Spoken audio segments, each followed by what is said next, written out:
Good evening, everyone. Hope we're doing well. Apologies for the little bit of a delay. I would have been good to be live about 15 minutes earlier, but just had to do a couple of things around the house before the footy started. So about to get underway. We're actually about a minute away from the ball being bounced. My trades are locked in. Obviously, I can change one.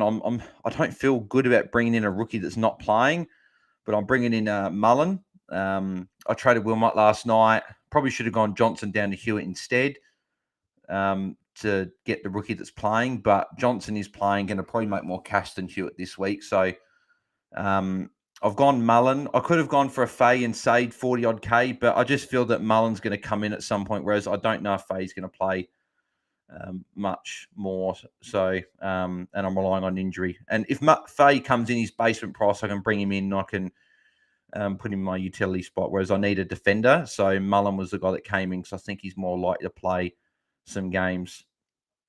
So yeah, and then I'm going Humphrey up to Doherty. So that's the other trade that I'm doing. So I'm assuming Sheldon's probably starting on the bench because you got Rowbottom.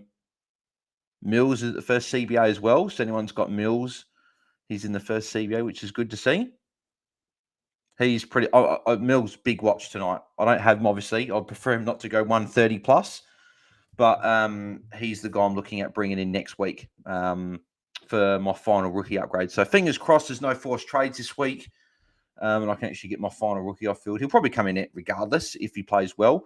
It's just I'd have a completed team and then it wouldn't matter if I get forced trades after because we can go from there. So a bit of a chat. So apologies, guys, for missing it. So I'll get through it, obviously, as the stream goes. I'm just having a look. So I'm assuming Sheldrick started on the bench. Yeah, Sheldrick starting on the bench. So let me know in the chat, guys, who you guys will think will win tonight and then who you guys have got in the game tonight. I'd be interested to see how many players we got tonight. I've got Stewart and Goulden, and then I've got a Sheldrick who's my on my bench, who I'm looping potentially tonight. So we'll see how he goes and hopefully he can put up a good score and don't have to worry about a Winhager or anyone like that. So yeah, so that's the case. Yeah, just put Winhager in my utility. Yep, so you can do all that. That's fine. So yeah, not a great game last night. If you guys listened to Twitter Space before, it was a pretty boring game. I didn't enjoy it at all. There was so many set shots, so many stops, so much stop starting. It was a one-sided game. Every player essentially that we wanted to score, besides Lockie Neal, didn't score. So yeah, it was just not a great game to watch. Max Boston, boo! I'll be able to watch the last quarter or two. You have a good stream. Thanks, Max, mate. It's all good. It's all good. We'll catch you later in the game. Emily, hey, another question. Originally bringing Sinclair in. Already have Doherty. Can afford anyone under Dawson. Don't have Dacos. Should I go Sinclair or more value option like Nathan Wanganeen Miller? I don't know. If you can get Sinclair, I'd get Sinclair. If you don't have Dacos, I probably would. Would I rather Dacos? I'd probably rather Dacos over Sinclair because I think Dacos is probably going to score more, but it's 50-50 call, whoever you want. Goulden just got a free kick there as well for holding the ball. It sort of depends if you want Sinclair or Dacos. They're both, I think, going to be top six. What's his name's got the better run, Sinclair. So if you want Sinclair instead, it's Sinclair or Dacos for me if you get one of those two. I know Nathan Wangley Miller is a good option, but probably just better to go and lock a defender in. And Goulden kicks the... No, I thought he kicked it because it says 18 points. Maybe he just got some more points besides that. But yeah, Goulden, very good start. Says Drury to Cunningham and 100K or Humphrey to Darcy Cameron and 1K. Other traders, Router Keys. Oh, you go Humphrey to Darcy Cameron because Humphrey's on field. You get Darcy Cameron on field, which is better. I know that obviously Cunningham's not a bad option on your bench, but I wouldn't be doing Drury to Cunningham on your bench. It's a bit of a waste of a trade, in my opinion. I would just be doing the getting Darcy Cameron on field, getting that other rookie off field. So Tom Stewart taking the kick in. Hopefully Stewart puts up a good score tonight. No Ryan Clark in the 22. So hopefully there shouldn't be any attention to Stewart and Stewart can just go about his business and put up a solid score. Be good to actually see a couple of good scores tonight. Obviously, last week was great. A lot of hundreds going around, but so far this round, if you didn't have Lockie Neal, it hasn't been the best start. So I don't know if that's Goulden that's taken another mark there. No, Goulden just taken the mark there though. So Goulden, this is a good start. I think it's up to 24 points. And a beautiful kick as well to Braden Campbell. Yeah, Goulden, huge start, 24 points. Well, I wonder if anyone's got the VC or something on him tonight. Could be a good score for him. Says that's Carlton Cunningham. Thoughts on Rowbottom over Keys? No, I'd get Keys over Rowbottom. Keys is likely to be close to a top 6 forward than what Rowbottom is to a top 8 mid. So I'd be getting Keys. Blaze, hey Bales, take Fletcher 77 over risking Johnson. Yeah, I would. Yep, I would definitely take Johnson. No, I wouldn't risk. Sorry, I'd definitely bench Johnson. Take Fletcher 77. Because best case is Johnson goes 100, you lose 20 points. But if Johnson goes and puts up a 40, like he did a couple of weeks ago, you've costing yourself about 40 points. So I'd much rather bank the 77 because you're not going to lose out on much, really. I don't see Johnson going much more than a 70 or an 80 anyway. So I would take Fletcher 77. Mike Fur, hey man, thinking Yoda, Berg, or Scrimshaw, and then Humphrey to Keys. Thoughts? I'm not sure about the Scrimshaw option. I know Jet was obviously suggesting it.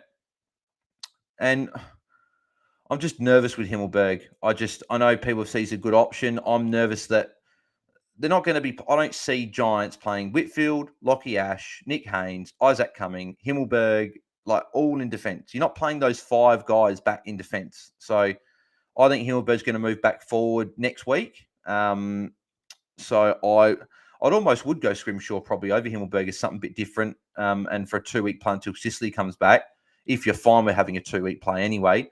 Sheldrick's on the field as well, and he's going to get a touch here as well. He's going to get a kick. It's a good kick as well. I don't think that was him with that second kick. I think he just had the one kick, but good to see Sheldrick on the board early. After only just coming on, he sort of already had a disposal, which is good.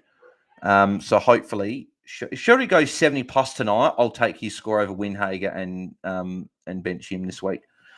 But yeah, I would think Yotaberg or Scrimshaw and then Humphrey to Keys. I like the Humphrey to Keys move, and I guess you could go Yo to Scrimshaw. Like you're getting a player that's going to be playing at least. I'd probably rather Scrimshaw, but it is tough though. If you want Himmelberg, I'd still tick them off anyway. So if you want Himmelberg and Keys, I'd tick those trades off. I like him. Mike first, should I try looping with Angwin or will he play?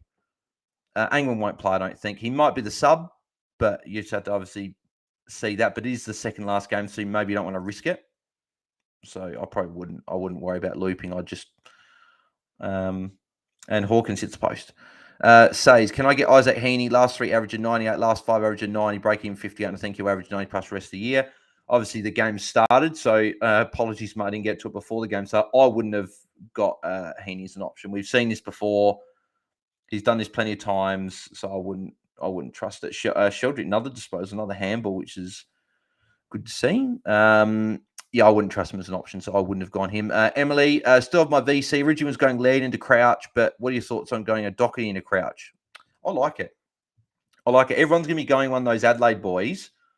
So if you want to do something a little bit different, Emily, then I like the Doherty into Crouch because Doherty's got Hawthorn. It's a good matchup. So, and Crouch got the Eagles. So you've got 2 players who've got good matchups. If you want to do something different, I like it. Sure, it couldn't quite get another disposal there. He'll get a tackle, though, which is good. So Sheldrick making his way. He's up to 11 already. Hang on. Nah, he's on 9. They added that handball, but he didn't actually get a handball. So, no, but he got a handball there. Maybe they added that handball instead. So Sheldrick, it's a good, promising start here. But if you want to go Laird into Crouch as well, I like that. I still am undecided if I'm going to go Laird or Dawson. Because part of me is just like, Dawson got a 170 last week. Players don't normally back up a 170 with another like huge score. Sheldrick, another handball, is up to make that 13 now. And Laird's obviously consistent and he hasn't gone big. But then again, I honestly don't know. Or I might just go Crouch. I'm still undecided. Brendan, good day, everyone. Good day, Brendan. Hope you're doing well. Adam Parry, hey, Bales, who's the better option this week? English, Petrarca, or Doherty? Have Cameron as R2. if you can get English, I would get English. Just lock in that ruck. But I do like Doherty as well this week, as he'll be a top couple, like 2 or 3 defender. He's about 80 odd K cheaper than English, and you can get English next week if you want. But I would rather lock in, I think, the ruck and go and get English. I know English has got probably a bit of a tougher matchup against Freo this week, but we have seen he did score a 129, I think it was, or 123 against Freo early in the year. And English can take Darcy around the ground, so I'd lock in the better, not the better player, sorry, just the ruck, the number one ruck. Did Blakey just get knocked out then?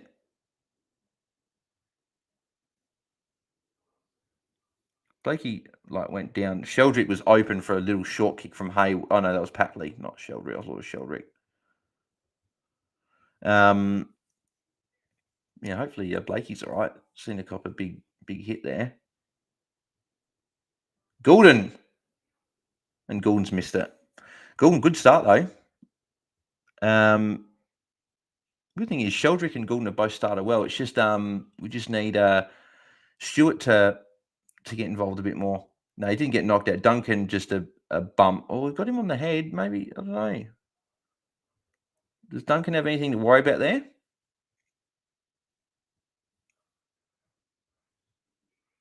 I don't know. I don't think he does, but Brendan, am I super crazy for thinking about Fiorini in West Coast this week? Plays in the guts. It's him or the Berg. Both would be looped if I brought them in. Can't get to a primo.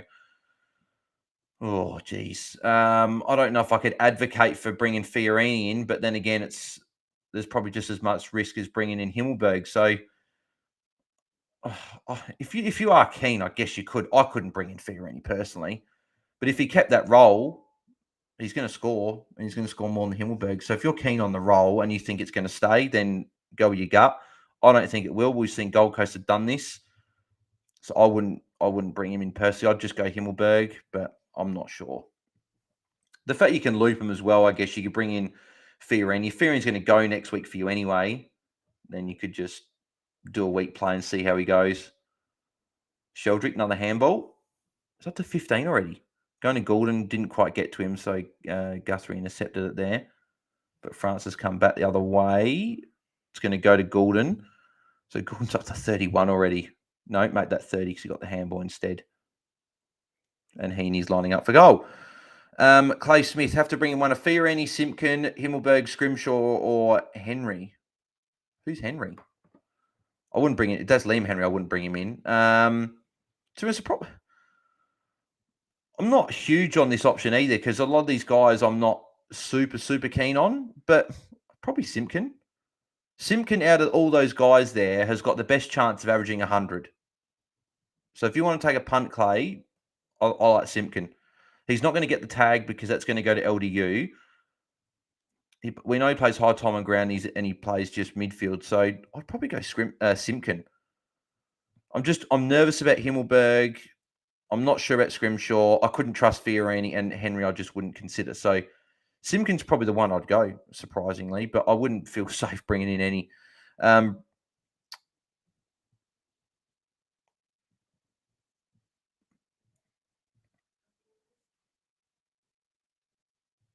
good thing is, obviously, with Stewart, is at least with Stewart, everyone's got him.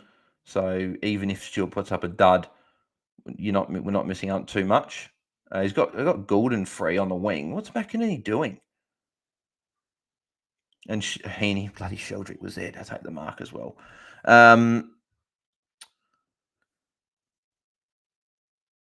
Corey Butledge. Hey, Bales, Dacos or Doherty? I'm Doherty there. I know Dacos has been amazing this year, but Doherty's got the good matchup this week, and he's less likely to cop attention, so I'd probably go Doc. A bit of a point of difference as well. Obviously, Dacos is owned by a lot of people, whereas Doherty's not. He's not going to be 50, 60% owned by all the top coaches this week. So you can get the pod this week in a good matchup. So I'd probably go Doherty there.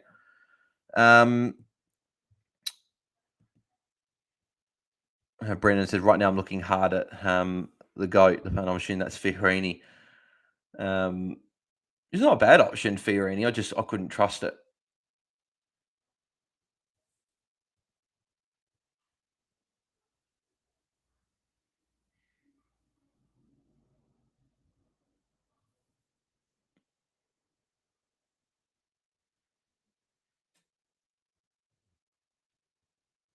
if Smith picked up the ball there, he would have got Sheldrick would have got a tackle. Good kick, and McDonald will be lining up for goal. Corey, I've lucked out this week with no VC on Taranto, as I forgot to do a VC last night on him. Well, worked out well. Don't have to worry about it. And you've got 2 bites at Cherry now, whereas a lot of coaches have only got 1. Corey, have had Dunkley, Taranto, Ashcroft, and Neil so far. Maybe keep Ashcroft as he's playing West Coast. Yeah, I like that. You probably could keep Ashcroft definitely for another week. I think it's at the Gabba as well, that game. So against West Coast, you'd keep Ashcroft next week. You wouldn't trade him. I wouldn't anyway. I guess if you had nothing else to do, you could trade, but I'd hold. But yeah, Dunkley, obviously Taranto both went sub 100. Ashcroft did solid with 95, and Neil was obviously really, really good. The Neil one annoys me a little bit, not having him. I was never really sold on Neil being an option. I just didn't think he was going to put up consistent score. But he's gone 6 of his last 7 or 5 of his last 6 games have all been 100. So credit to those that jumped on. I just wasn't, I guess, game enough to do it. But Corey's got Stewart, Goulden, and Sheldrick emergency tonight. Windhager. So I'm exactly the same. Got those exact 3. Sheldrick is emergency, and I've got Windhager on field. But likely, if Sheldrick puts up a 70 plus, I'll take his score instead. So yeah, hopefully he just goes 70, and I don't have to worry about Windhager. So I think a lot of people in that boat, it's going to be Windhager or Sheldrick or Johnson and Sheldrick. So Harry Thomas, don't have Goulden. Yeah, it's a good start for Goulden though. So you probably want him to slow down a little bit from here. Mike Purdy, Wilmot 87 was a great loop. Yeah, it was very, very good loop. Goulden caught a bit of a hit there when he landed on the back. He'll be right, probably just a bit winded, but yeah, Wilmot, of course, I trade him and he gets his high score of the season. I've been pretty good with trading rookies, and they've not put up a great score once I got rid of him. Probably the trade was to keep Wilmot and go John and wait till a defender becomes available to get the most out of the downgrade, and then go and get go Johnson out of Hill. I just thought Johnson with the 20 break even, if he can go get another 60 or 70, would make good cash, and then next week I can trade him out. But it would have been better if I got rid of Johnson instead of Wilmot. But hey, it happens. Rookie roulette, as we always say. Broken up in the middle. Mills not quite getting the mark there. Geelong should score a goal from here. And Henry puts it through. So Geelong get there first. 139 Sydney and 128 for Geelong. Oh, thanks, Brendan, mate. Appreciate the $10 super chat there for all the content, mate. Good on you. Thanks, Brendan, mate. Really do appreciate the $10. And I appreciate everyone that's put the super chats through so far. Since it's been an option, since we hit 1,000 subscribers, one of the perks of getting 1,000 is you can start earning money on YouTube, which would be great. I've said it before, I would love to do this as if this was a job for me. If we're streaming every day, I'd love it. It'd be great. Just not have to worry about anyone being my boss, and just earning money and just making content for people. So if I've ever got a position for that, could add like a gaming part into it, do games and stuff if enough people would be interested in that, or do more like live streams, maybe doing like a Q&A live stream during the week where I just answer just questions for like half an hour or something. That'd be something I'd incorporate in, obviously, because the more views on the channel, the more subscribers on the channel means that the more I would get paid, but it would also then allow me to maybe not be Hungry Jacks anymore, for example, or not have to worry about doing other jobs and make this, and then I'll be able to make the best content possible and make more content. So appreciate everyone that does donate super chats. If you do want to donate to the channel, and there is a super chat button there, so feel free if you would like to donate, if you'd like me to say a message or something, if you'd like me to do my my well-renowned intro, though, what's going on, balls like that one, and do a message personalized for you, then put a super chat in, I'll be able to read it out. Feels like a cameo thing, but hey, we'll see how we go. Ethan, I'll be putting the captain on Brayshaw, feeling a big score. Yeah, under roof at Marvel against the Dogs, could put up a good score, so I don't mind that as a differential. Again, he's a great player. Definitely could put up a big score. And it could be a week for doing that, where you go a different captain to everyone, and that's the one that pays off, because a lot of people have used their VC already. So it is a little bit like old school fantasy. Tyson Steel kicks Geelong second there. It's a bit like old school fantasy. You got a pig captain. There's no loops, no nothing. So part of me doesn't enjoy it because I'm so used to the new fantasy with the looping. But hey, you got to back someone in. So, Brendan, mate, did you see Dawson's game last week? He's going big on the roof this week. He's my VC. It's not on the roof this week for Dawson. Next week is the game under the roof against Essendon. They've got in Adelaide Oval. They've got North Melbourne. But yes, he was amazing last week. 172 points was awesome. I think he should get the 3 votes on Brownlow night. It's going to be interesting to see if they give it to Dacos or him. I'd give it to Dawson just because I thought he had a better overall game, but Dacos will get 2 votes or 3. It'll be those 2 will get 3 or 2. So I think Dawson's going to be right in there for the Brownlow. I really do.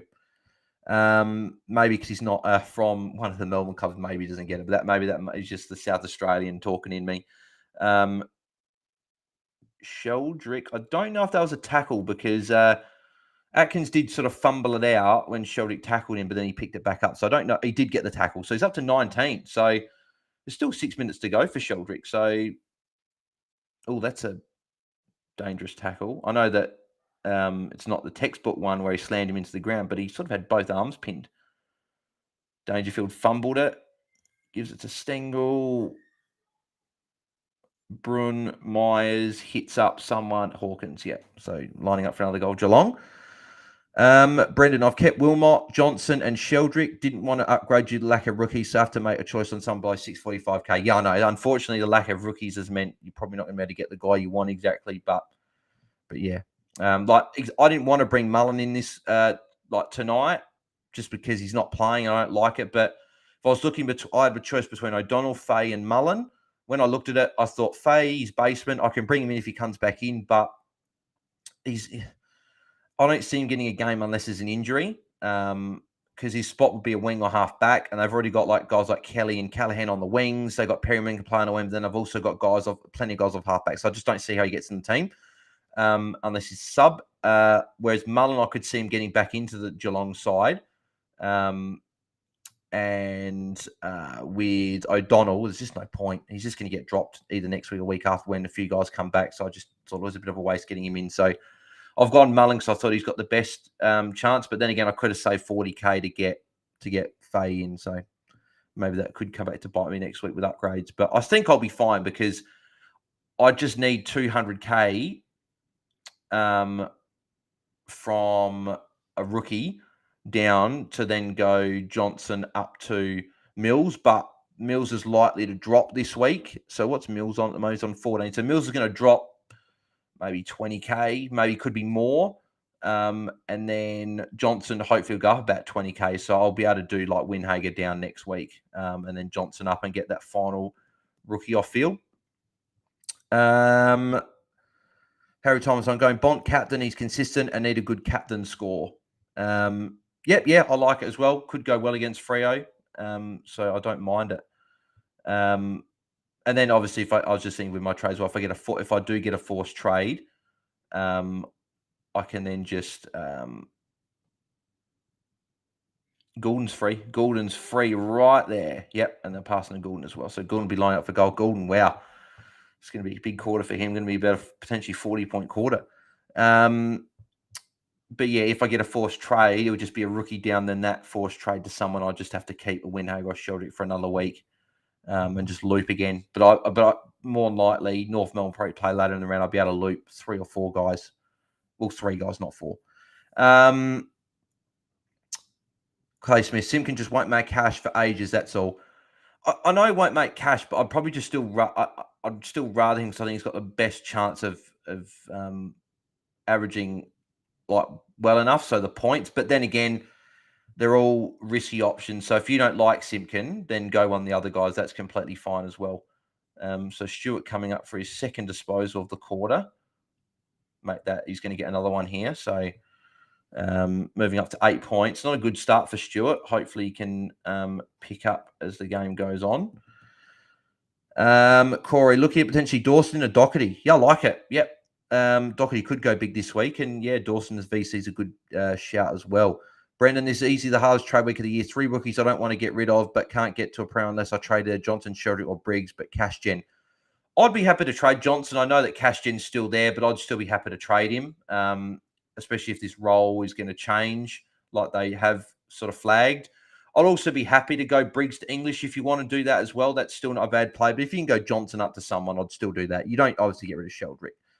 Brendan, if I trade Fiorini and I have no DPPs, it's almost it's a good thing because when you look at your team, you've got the players in the right positions, but you probably want a bit of flexibility still. I'm not sure, but it depends.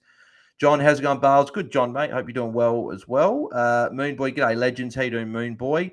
Can you believe I still don't own Goulden? Must be the only coach in Australia. Oh, there's still a few people don't own Goulden because he's been so expensive. I know that Mitch from Ball Boys got rid of Goulden with that trade. So, Brendan, has to be the Berg. Not super comfortable with that. Yeah, I'm not. Yeah, I guess if you want Himmelberg in, you can bring him in. I'm just not confident the role will stay much more than this week, but we'll have to see. John Sheldrick on bench, so he'll probably end on 19 for the quarter. Yeah, so he's on he's on the bench. So yeah, that probably will be the case. Which it's still not an awful start. 19 points. I wasn't exactly sure what he'd score this week. Stuart for a +6. Is that Stuart or Duncan? No, Duncan. Bloody hell. So what's Duncan on? Duncan's up to 19 now. Oh no, Sheldrick's back on. Sheldrick's on. Must have just come back on then. So he still could, if he got a +6 somewhere or whatever, we end on 25. That'd be perfect. James isn't happy with the shots on goal for Sydney. Henry's got Stuart for an easy +6. Yeah, there you go. So Stuart, good work there. So Stuart making his way up. It's up to 14 now. Corey, hope Johnson goes well this week. Next week, going to trade into Fletcher and then Noble up or Hobbs potentially is over 110k in the bank. Yeah, so next week I'll probably go Johnson to Hewitt. Sheldrick, get rid of it. Good, he got the handball. So up to 21. So at least he's past the 20 barrier, which is good. Yeah, Hewitt for me will come in next week. I could even settle for a Fletcher if Hewitt if something happened to Hewitt, but at the moment it'd be Hewitt for me, Johnson down to Hewitt, or even if I get a forced trade, be Dev Rob down to Hewitt and do another shuffle. But yeah, got to get that final rookie off field. Yeah, James 8 shots at goal for 11 points. Yeah, I know, another behind there, so 1 goal 6. So yeah, not good kicking for Sydney. Bad kings, bad football, as I always like to say. Max Boston, hey, what's up, people? Rage trading Stuart. Yeah, at the moment you would be. He's only on 14. But hey, we know Stuart can rack up. So 14's not a great start, but could still do his thing in the next few quarters and still get his solid score. But we'll have to see. Jane's been painful being a Sydney supporter this year. Yeah, it's been a bit of an odd year for you guys, unfortunately. But I'm sure you guys will bounce back. If it's not this year, it'll be next year. You got a good young team there at the moment. So Mills get the tackle there. So Mills up to 27 now.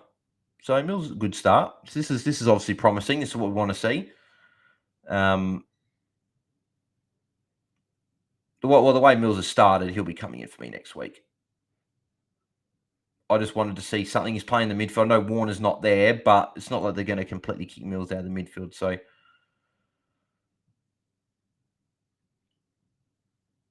Blake, you're not the best tap on there. I don't know if I would have done that, but Corey, I'm getting Hewitt next week. Yeah, Hewitt's a good option next week. I'll be doing the exact same thing. I would have loved to have got Hewitt this week. I just doing Johnson instead, keeping Johnson instead meant I had to get rid of Wilmot to do Doherty this week, which meant I had to bring in defender rookie, and there's not much. James, happy I kept Ashcroft after last night. Looks good for next week as well. Yeah, it is. Yeah, got a good matchup next week against West Coast. So we'll probably be a hold for a few coaches next week. Is that Sheldrick?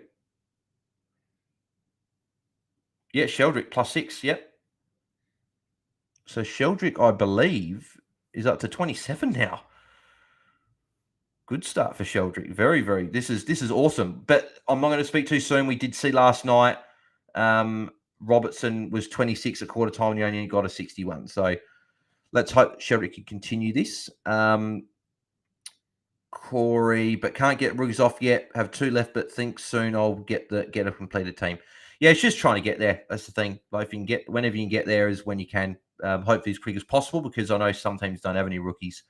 But then again, if Sheldrick goes and puts up a good score this week, it's not going to matter for teams that have only got one rookie. So it might not be a bad play for the next few weeks, still playing Sheldrick on your looping him on your bench with Winhager and Johnson and doing like a three and doing it 3.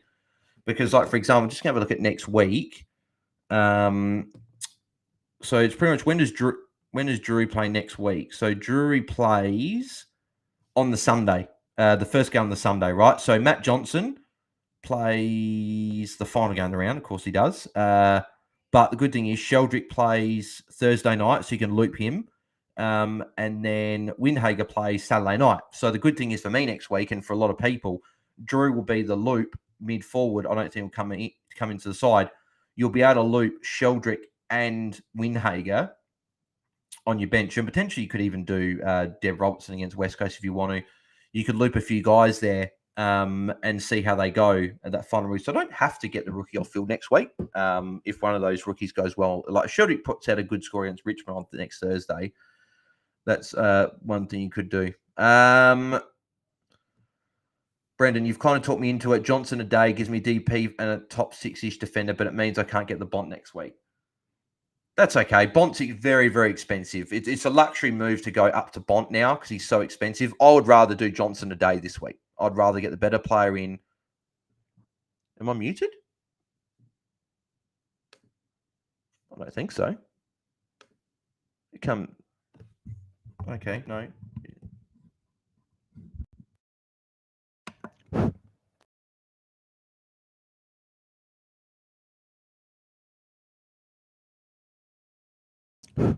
Oh, there we go. All right, we're back. Honestly don't know what happened. No, you were right, Max. I was muted. I don't know why. They must have hit the cord or something, but that's all good. We're back. But yeah, Brendan, I'd do that. I know you don't get Bont, but you can get another upgrade next week and just settle for a value play. Like I think you've got Walsh. I think from memory. I don't know if you traded him, but I don't mind Walsh as an option. I'm looking at him. Potentially.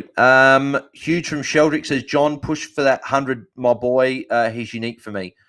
In the matchup, oh, good. Yeah, he won't be unique for the matchup with me because Luke's got him looped as well. But yeah, if he puts a good score up, then that's the rookie sword. Don't have to worry about a Johnson or a Winhager on field. So all I need from him from here is 43 points minimum from the last 3 quarters. That's all I need. 70 plus, I'll lock it in. I'm not going to play around with because, okay, Winhager, he could get an 80, but it's not like he's going to go get a 90 or 100, I don't think. So as long as Sheldrick gets a 70 plus, I'll take it. And obviously, if he goes more than that, that's always a huge bonus. And it would be good because I'm obviously trying to, I was just outside 6K before this round. I'm pushing for 5K this week. I don't know if I'll be able to get into the 5K this week. But obviously, top 1,000's the goal from here. I don't know if I'll be able to hit it. I'm still a little bit behind, but we'll have to see. Unfortunately, been the 50-50 calls to me this week, this year, that haven't quite gone my way. If they did go my way, I'd probably be a bit higher up because a couple of other things have gone well, but it's just the 50-50 calls, like Took over any other midfield premium round 6 when he got injured, going Steele over Dawson in round, what round was it? Round 8 or whatever, when I could have got Dawson that week, then got Sarong in round 13 instead of going Dawson. I would have had the extra premium round 13. No, sorry, round 14, and I just would have been better off. I probably should have gone Sarong over Dawson, then got Dawson last week, then I would have got Crouch. So it sort of worked out all right anyway, but yeah. Max Boston, Lloyd's frustrating. What's Lloyd on? Where is he? 17. Not amazing, but yeah. Brendan, I may seriously bring Johnson back in next week if he goes big. I feel like his role is 90 plus, but I did hear that they are potentially might be playing another role. I'm not sure what that role is, but at the end of the day, he's a rookie. He got a 90, then a 30, then a 90, so he's going to be up and down. Angus Heasley, glad I got Gordon in this week. Yeah, he would be. 44 points, good start for him. I wonder if anyone's got a VC on him against Geelong. I wouldn't have been brave enough against Geelong to do it, but 44 points is a good start. You probably wouldn't have been a bad call. I know Geelong can be restrictive, but it's the SCG. Gordon plays well at the SCG. The only reason he scored poor that game was because they had players out and he played forward, whereas he was going to play wing because those forwards are back in. So someone in VC would be very happy with the start. John, it's my first year doing fantasy and I'm ranked 21K. Is that good? Yeah, it's very first year. There's 150 odd thousand people doing it, so you're sort of in the top sort of um, the top eighth or whatever of the comp. So it's still good. It's very very hard to get top 100 and 1,000. Like I would like to think I know what I'm talking about. Whether I do or don't, that's obviously up to everyone else to judge. But I'm 6K and I've had a few things go wrong this year, and I'm a footy fanatic. So yeah, it is tricky to have a high rank, but yeah, the first year as well, it's a good starting point. Then next year, if you can push in the top, even if you can finish top 10K this year, but if you don't, even if you could finish top 10K next year, then top 5K the year after, then just sort of set little goals to improve each year. But no, it's a good start anyway. Brendan Stewart's a seagull. Since I've had him in my team, I've been watching him. He's not actually that good. Oh no, Stewart's a good player. Stewart's a good defender. He just isn't putting up a big enough score in the first quarter, but hopefully he goes well from here. But yeah, like Goulden's good start, 44. Parker 29, Mills 27, Sheldrick 27, which is very handy. Lloyd 17, sorry. Then Geelong, Tui's top scorer 31. Then he's the only one over 25. Duncan 19, Stewart 14. So Sydney have dominated the possession. It's just Geelong have counterpunched and been more efficient with their shots on goal. So. But Mills has looked good. I wasn't actually afraid of going Mills early. I brought Mills in my Supercoach side this week. It worked out well. I kept Yo because I wanted to get rid of Humphrey and I'll just play Fife on field this week. Actually, I'm looping Sheldrick. Crap, am I looping Sheldrick in Supercoach? I really hope I am, because that would be a bit of a disaster if I'm not.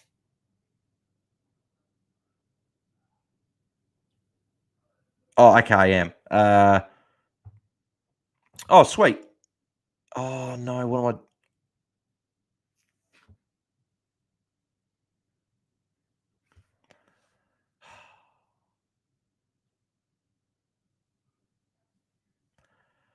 Just looked at my Supercoach side, and Mills is on the bench with no emergency on him.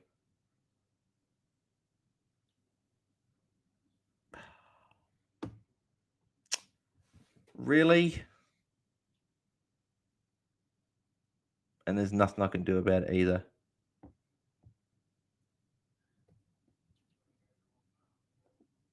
God damn it. It's fine. I don't take Supercoach too seriously, but I was ranked 6,400. I was trying to push for a good rank in Supercoach as well. Why didn't it put him? I put him on field. I'm almost certain I put him on field. It just means Fife is playing on field this week for him, and Sheldrick will probably just come on anyway. It was just gonna be good. I could have benched Fife instead.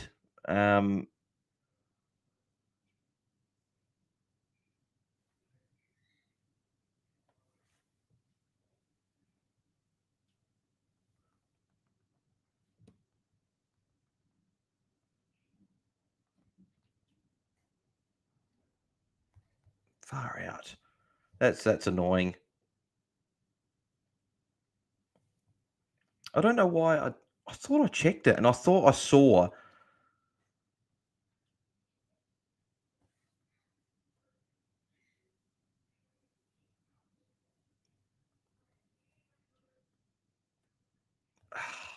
That's annoying. That's. I know fantasy's the one I'd take seriously anyway, but it is annoying. I normally think I'd do stuff like that quite well, and I always check my teams before it did. And I thought I checked it. I thought I looked.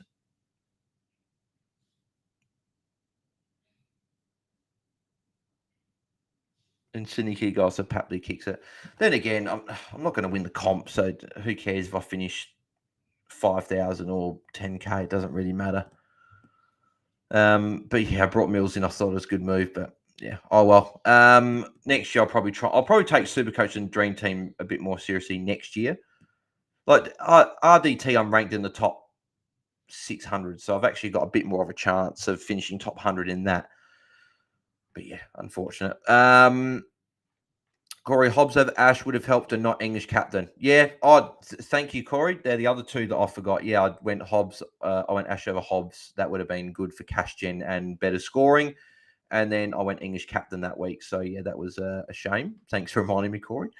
Angus, I think everyone had Toronto VC. A lot of people did, yeah. A lot of people went him VC and or Dunkley. It was one of the two. I'm actually going to have a look at the stats because they would have updated now, actually. So Coach's Choice says Taranto was 19% VC, Dunkley was 15%. So 34% of the comp had a VC last night. So a lot of people did. There weren't many that didn't use it. Obviously, Tim didn't use it, which is good for Tim. And if you didn't, it was a probably looking at it in hindsight, it was almost a smart play, sort of going away from the crowd. And everyone was going for a VC. I was thinking about doing it. I mentioned it on the Hat Chat live Twitter space on Wednesday night that I was thinking about doing it, and I didn't do it. So, oh well. Hopefully, the Dawson or Led or Crouch, whoever I go captain, puts up a good score, and it's fine.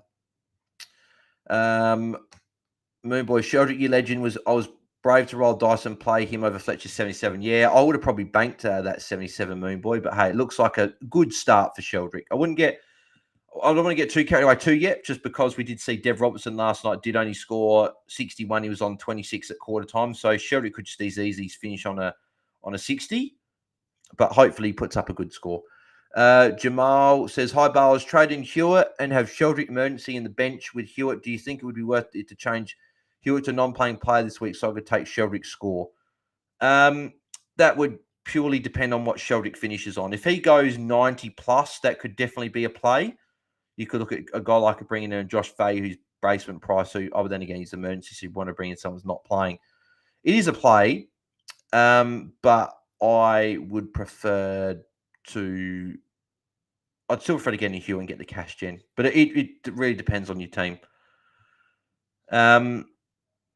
Max Boston, what happened? I missed it. That probably would have been about me saying the Mills on my bench in Supercoach and not putting the emergency on him. I don't know. I thought I put him on. It must have reset when I rolled back changes or something. But oh well. Wilson Quatch. What would Sheldrick have to score to loop over Hobbs? Over Hobbs, I'd probably take an 85 plus. It's probably the line I'd say, because Hobbs we've seen has been consistently getting 80 pluses. So it'd have to be an 85 plus for me to probably consider benching a guy like Hobbs. Brendan, no, I've got Dawson VC and a Crouch captain. Yeah, I like that combo as well.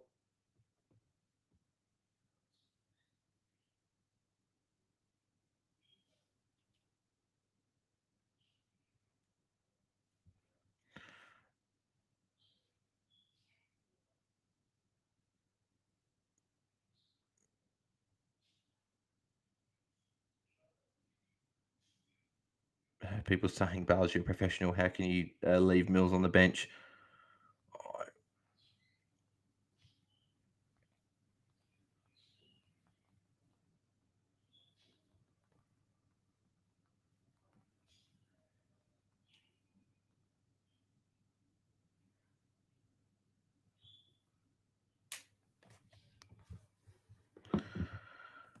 I imagine Sheldrick's back on.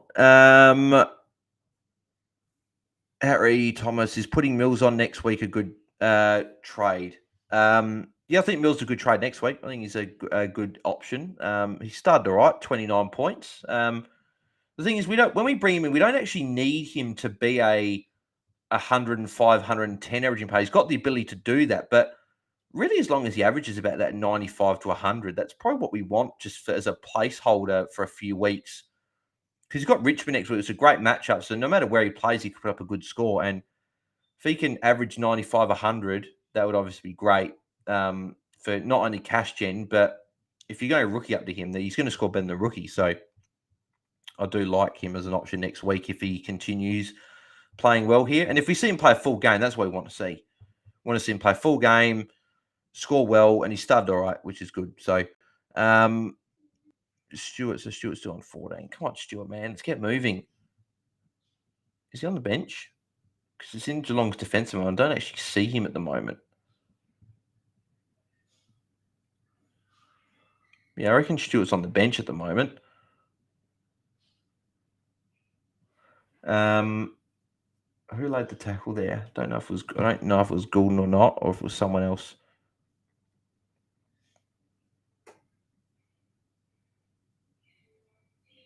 Sheldrick tackle, I think. I think he'll get the tackle awarded there. Angus Heasley, would Cripps be an option if he puts up a good score this week? I think Cripps is an option this week. I don't mind Cripps as an option. Obviously he only has one good score, and he's got Hawks this week, so it could be a good option. I'd almost rather him over Simpkin. I feel like I just trust Cripps more. So they didn't actually award that tackle to Sheldrick. I thought they would have, but they haven't. Wow, so Geelong, if they win the game, will actually move up to 5th.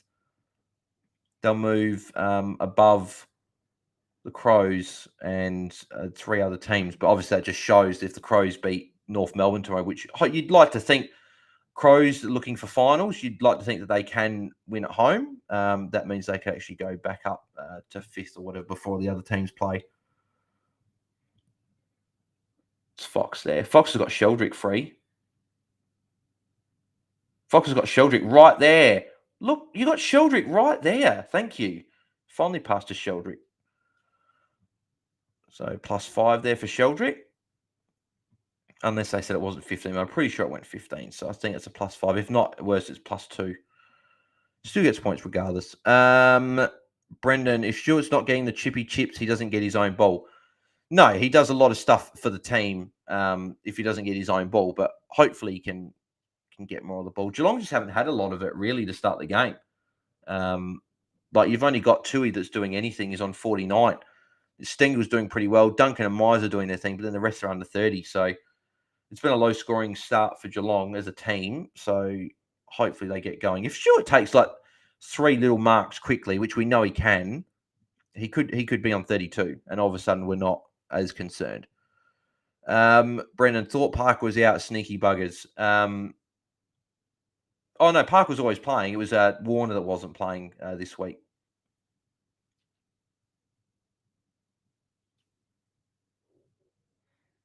Well, it's getting that time, getting hungry. So, obviously, halftime I'll go get my usual snack. Sheldrick, another handball, up to 34 as well. He just accumulates the ball.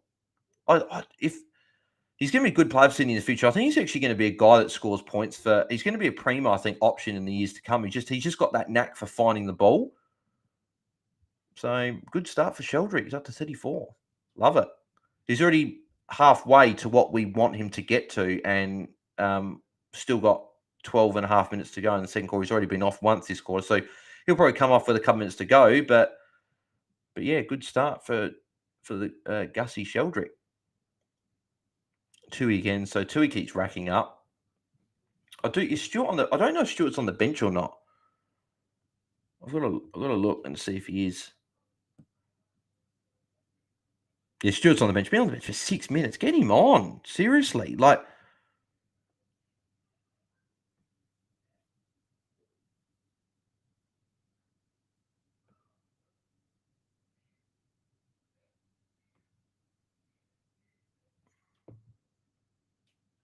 I'm still so disappointed about that Supercoach mistake that I made.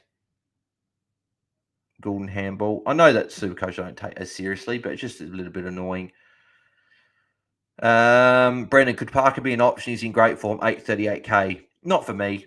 You'd be bringing a guy like him in to be in and around the top 8, and I just don't see him being that. I see him being closer to 100 averaging than 110, and you need to be in and around that 110 average or more mark to be around the top 8. So for me, probably I wouldn't go. Well, not probably. I just wouldn't go there. I don't think.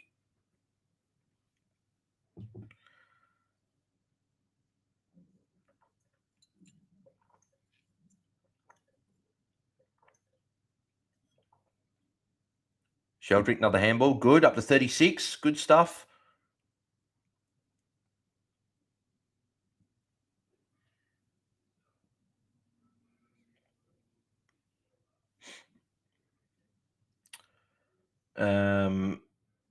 So what we got? 11 minutes to go. And good. Sheldrick and Goulden doing their thing. Obviously, Goulden's top scorer for the game, 58. So he's doing very well. And Sheldrick doing his thing. We just need Stewart to, for one, get back on the site, get back onto the field and actually start scoring, because unless he can have like a 30-odd point quarter from here, it's going to be on sub 40 at half time, which, yeah.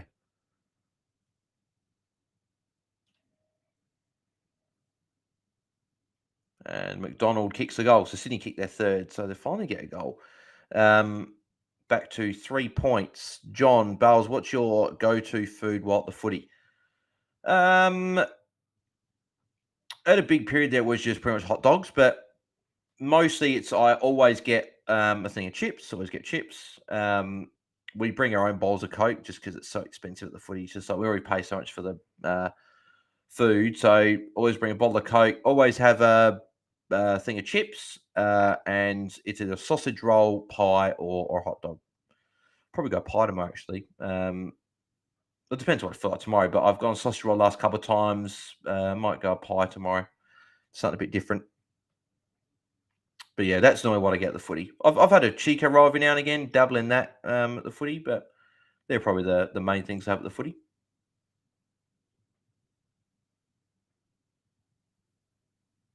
So Goulden CBA, there we go.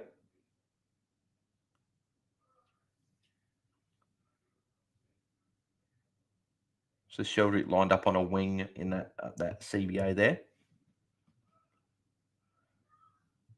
Don't switch it. Go the other way. They had Sheldrick on. Actually, Sheldrick could get it here. Sheldrick's open. Sheldrick is open, and they've missed him. It's kicked over Sheldrick's head. Good smother by Sheldrick there to get it. He's going to get a handball, so he's up to 38. So doing his thing. Stewart potentially... No, he slipped over. I thought he might have got a tackle. Sheldrick, good mark. He's a good player. Sheldrick is really good. He got Rising Star nom, good contested mark there, and beautiful kick to Low McDonald. Love it. Sheldrick up to 44. This is good. This obviously helps for Supercoach because I was looping him on, and it just means it'll just be Fife instead of Mills. But yeah, Sheldrick doing well is good. It will hopefully mean it saves me having to play another rookie. And it means it's just all primos for the rest of the weekend, which would be good to relax and not have to worry about any rookies. Brendan got Port at 17-1 to beat Essendon by 70 points tomorrow. Lol. I don't see it being a big win. Essendon at Marvel can be tricky. Marvel, yeah. I know Port have got a good record at Marvel. I think they've won the most games in a row at Marvel of any team, which is funny because that's not their home ground. They've won like 13 or 14 in a row or something there. So it'll be interesting to see how Essendon go tomorrow. I expect Port to win, but it is a bit of a that could to me is a bit of a danger game for Port. They don't want to be going into that. They're not going to be going in thinking they're going to win, but yeah, it's a danger game because Essendon at Marvel can sometimes put on some good performances. Brendan, that garlic bread from the curry place is pretty good. Is it Beyond India? Is that the one at the footy? Is that one you're talking about? I haven't actually had the garlic bread from there, so I might have to have it. Corey, I hope the Kangas beat your Crows tomorrow, as I want a win as a North supporter. Well, Corey, mate, sorry, I don't want North to win tomorrow. My best mate's family all go for North Melbourne, so I've always got a soft spot for North Melbourne. So any other week, I want North to win, just not this week, not against the Crows. And plus, Crows need to win games like this if they want to be playing finals. They can't afford to drop games like this at home, so it has to be a win, nothing else. I don't even care about percentage boosting and stuff like that because, like, we got our percentage boost a couple of weeks ago when we played West Coast. I'm not saying West Coast because it's a percentage boost, but we won by a lot, so that was a good boost. I think we're on 116% on the ladder. So I'm not cared about percentage boost. I just want Crows to win. Just has to be a win. Sheldrick, is Sheldrick on for +6 here?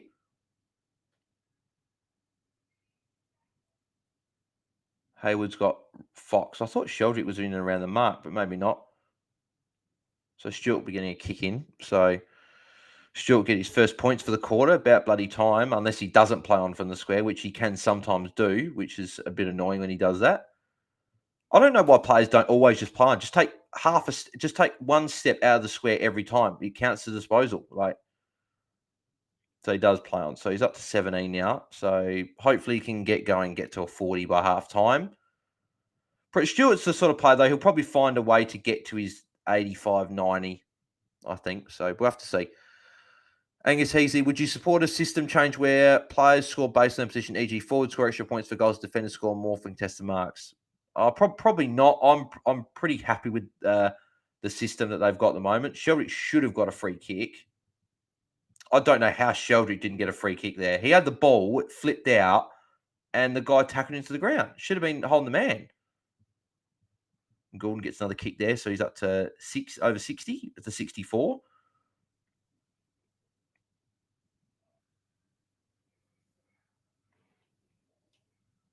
I don't know. He's up to 64 because he got a kick. Stuart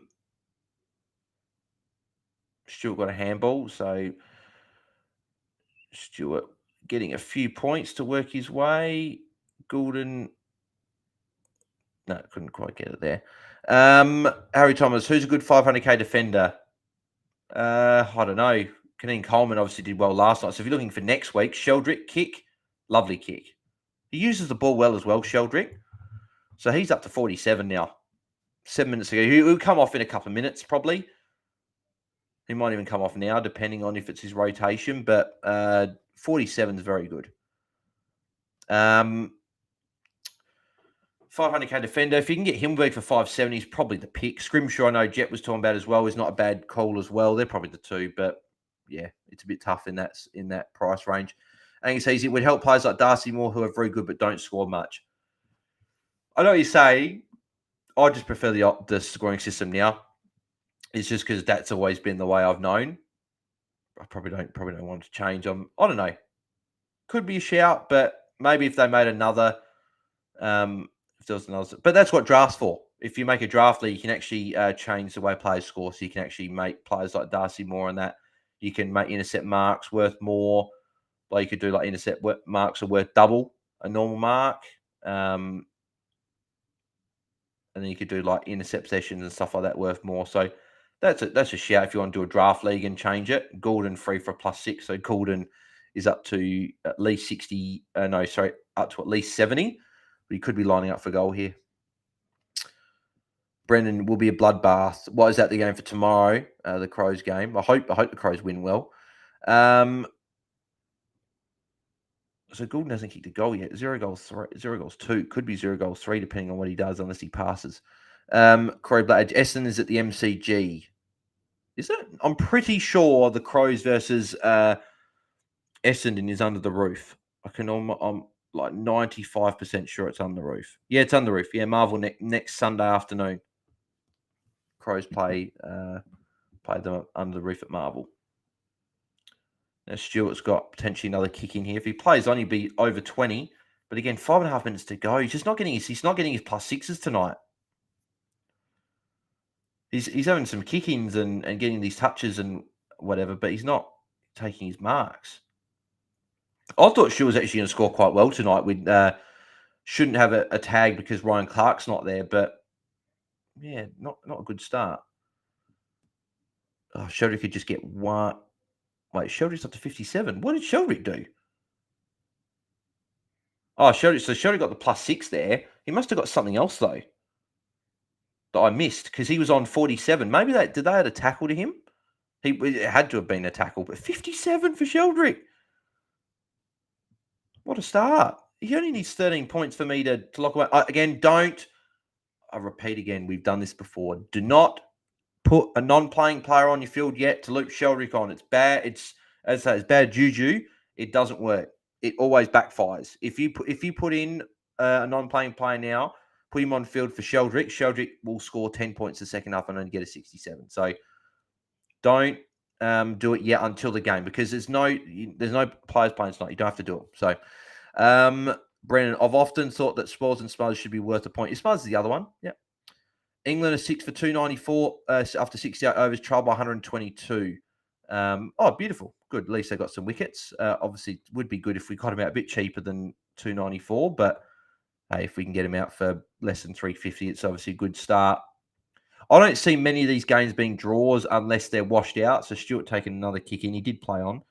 I don't see many of them being draws unless it's a washout because both teams seem to be wanting to make runs pretty quickly. So,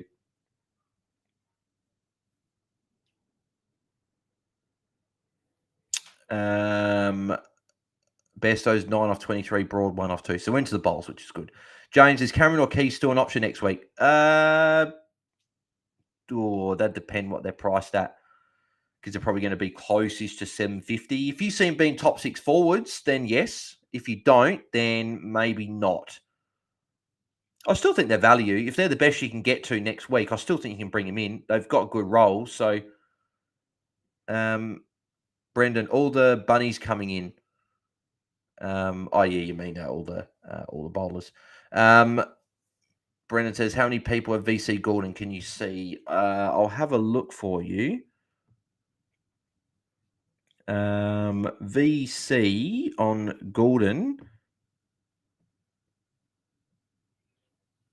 1%. Only 1% of the comp have gone to VC Gordon. 0% have gone in captain. So not many people at all. How's Hickey missed from 15 metres out on a very, very slight angle? That's an awful kick. And the guy next to Buddy had his mouth open like, couldn't believe he missed it as well. So this is where we need to see Stewart's free for +6. Kick to Stewart.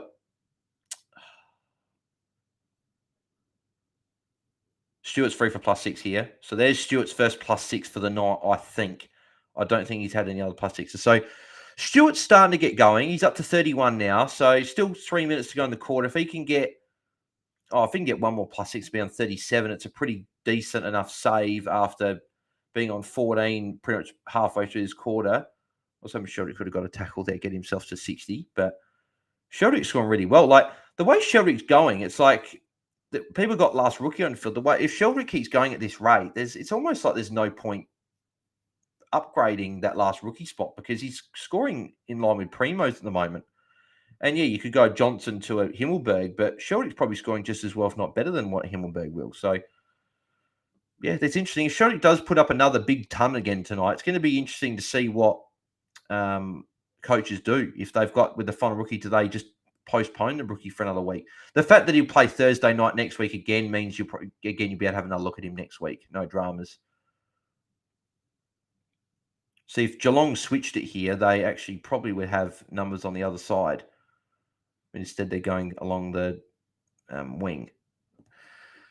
Brendan Wilmot, 500k still generating cash. Yeah, I know he's still slowly going on. He's been good of late, obviously, since Rich has been going back into defence. Yeah,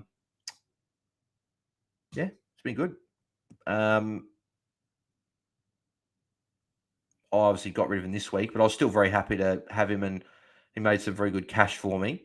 Would have been good to hold him for one more week, but hey, you got to get rid of these rookies at some point, don't you? You can't hold them for weeks on weeks. Brendan,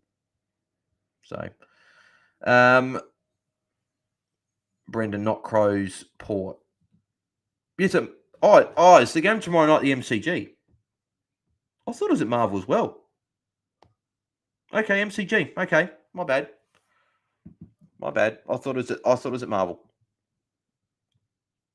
I still think it's a danger game regardless. I still think Essendon can play well wherever they are. And they can. I still expect Port to win. Brendan, actually, it's at the MCG for Port. Yeah. Still going to be a bloodbath. I'm not sure it's going to be a bloodbath. I think Essendon are pretty good. They're not. I don't think they're a top 8 side. I think that they're just outside, but they can have these performances where they play really well against top teams and give them a bit of trouble. So I still expect Port to win, but just yeah. Brendan should have VC'd Sheldrick. Well, yeah, he's he's only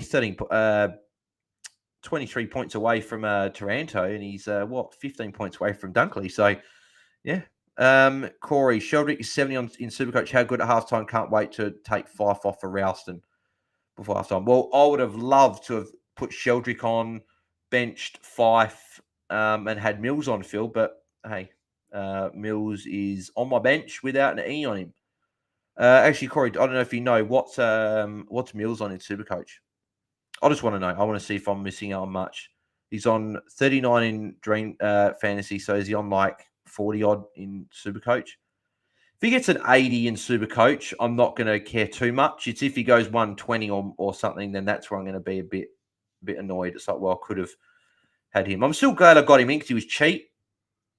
So, Moonboy Sheldrick, you absolute legend. Oh, he's going well, isn't he? I think he's on the bench now, and there's obviously only 17 seconds, so it doesn't matter anyway.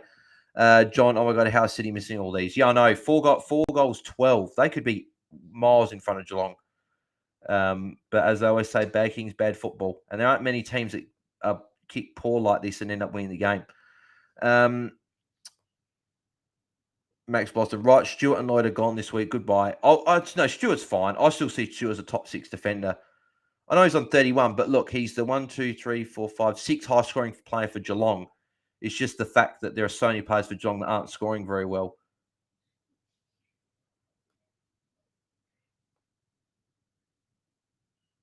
Should we just get a... Oh, no, it was Stanley. Stanley, get a haircut, mate. That's not great hair. Well, yeah, but what's Lloyd on, though? Lloyd 28. Yeah, Lloyd can go. 100%. Andrew Groves had to field Sheldrick. Got him for first game. Wow, I'm good. Yeah, beautiful, mate. Good to have him on field. I'm looping him, but I'll be able to bring him on, which is great as well. Means I don't have to play Winhager or anyone like that. But hey, let's see. He needs, if he can get 18 points the second half, I'll be happy. 75 I'd take. Obviously, at this point, 57, you think, well, 43 points. If he can sort of do half as good as we did in the first half, then he could be on track for near a ton. But as long as he gets to 75, I'll take it. Angus Heasley, is Sheasel still a lot for cash cow or is Sheldrick going to challenge? Oh, Sheldrick's making late to charge. I think Sheasel's probably got too many votes now to be, he's probably too far in front for the Michael Barlow medal. But tell you what, the way Sheldrick's going, he could be getting multiple 5 votes in the next couple of weeks. And who knows? Could he make a late charge? Ed Vogel, hey, new here. Oh, how you doing, Ed? Hope you're doing well, mate. Thanks for jumping on the stream and tuning in. We appreciate all the new listeners that come around. And if you haven't subscribed yet, make sure you do as well. And also like the stream if you're enjoying it as you're new here. Where are you from? Australia. So, but if you're from Australia, but if I'm from South Australia. So if you live in Australia, you'll know what that is. If you're not in Australia, then you won't. So, but I'm assuming you're in Australia. I don't think we'd have too many people outside of Australia tuning into these, but hey, you never know. Angus Heasley, hey, Ed. Yep. Everyone's taking out to Ed. News new around here. Olive Bartel, Winhager on my bench for me. Yep. If you're looping Sheldrick, I would do that.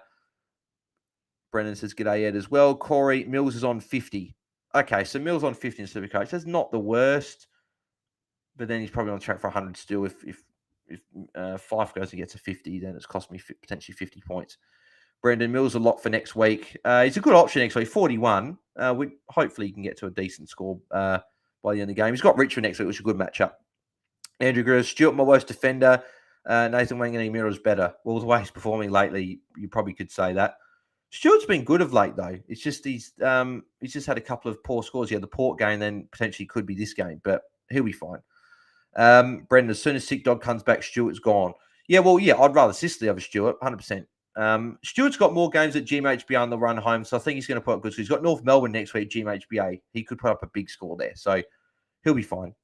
Stewart does this. We know he does this. He averages about that 95. He has some poor scores. He has some big scores, and it all evens out. So he'll be fine. Andrew Gross, I only wanted 70 from Sheldrick. I wasn't being greedy. Yeah, same. I said 70 plus, and I'd take him on field.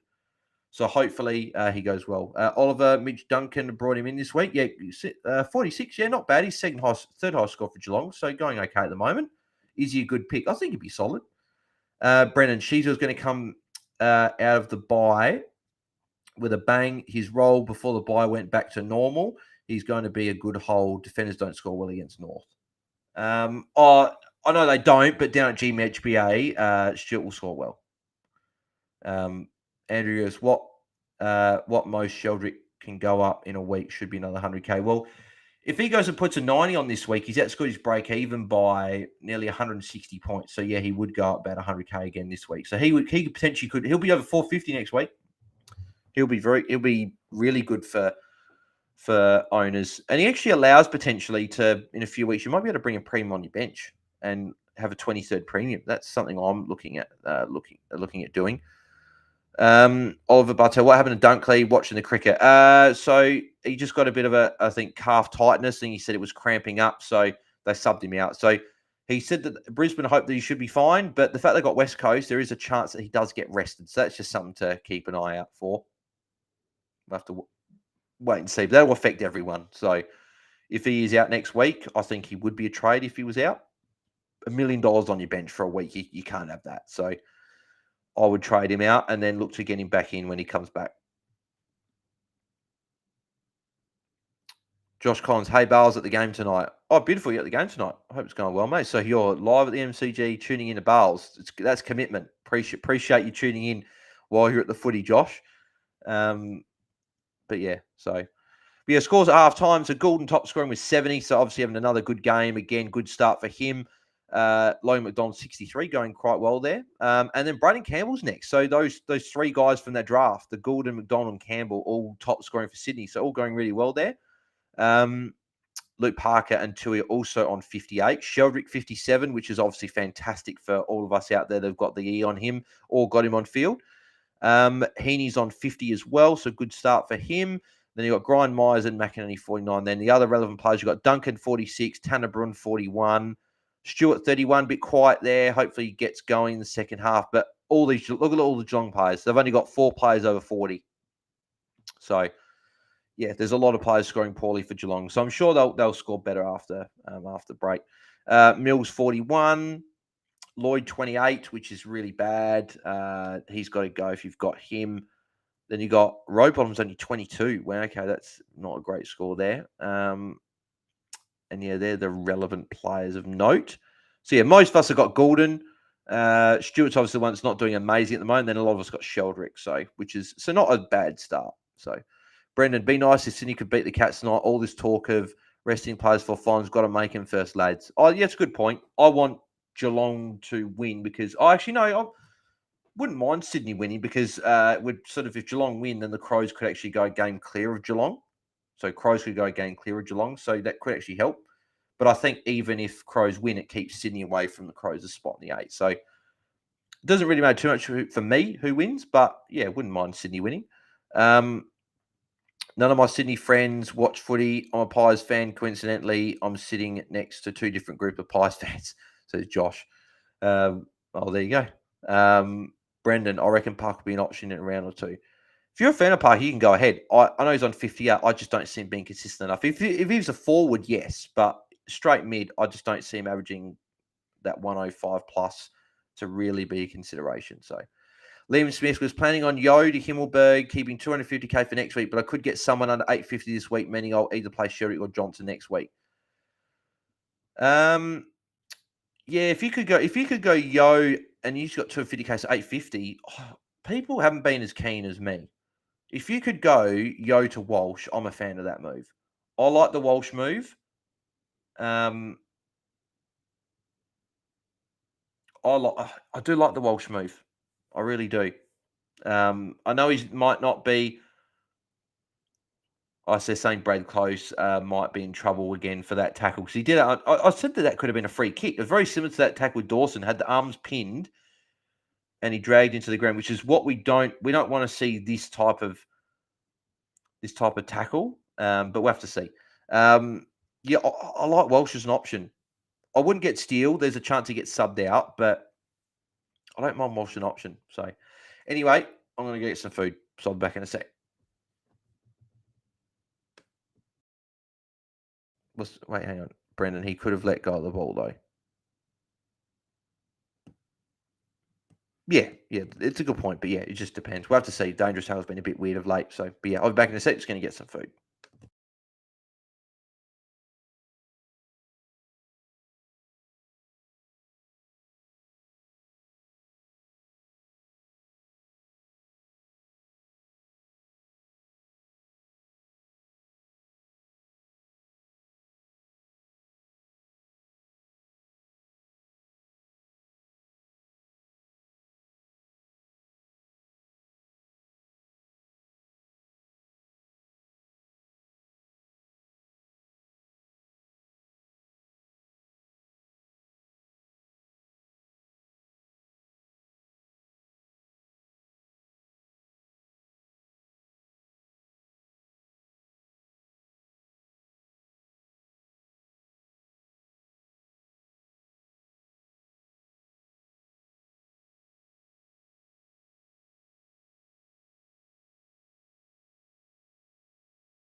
Apologies for that, guys. Just getting some food and watching Sis's little pup. So, yeah, we're back. And the second half's about to start. So, perfect timing, actually. So, what did I miss? Not too much chat, which is good. Andy Girls was going to go Humphrey to Windhager, but since Sheldrick on field, do I still do it? I might grade Yo to 800k. Who? Don't know. Depends who you like in that. I don't know some of the options at 800k at the moment, but there's a few options there. If Sheldrick scores well and you can play him on, I'd still try and get rid of Humphrey if you can. Try and outgrade Humphrey.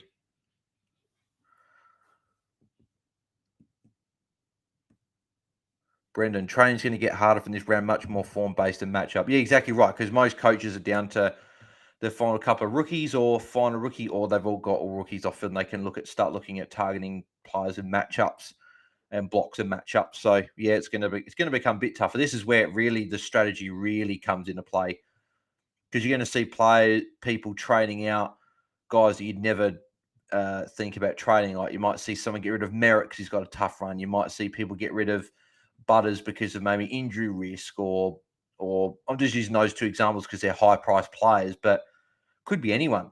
It could be, you could like not Taranto or something, but I don't know. There might be a coach out there that gets off of Bont or something. I don't know. There's going to be different moves made, so it's going to be interesting to see how people go about it. So did Sherry get anything added? No. 57 still, Goulden 70 still, and then Stewart still 31. So no points added. Actually, a few people got some stuff added because Stewart actually went down in terms of number. Like he was the 5th or 6th scorer, but now he's like the 7th or 8th. So I literally was saying as I walked in, there was a Macca's ad, and I was just like, I wouldn't mind some Macca's tonight. That seems good. And then I get a message from Mum, my mum saying I might get Macca's on the way home because she's got netball. So that's fantastic. Exactly what I was thinking. So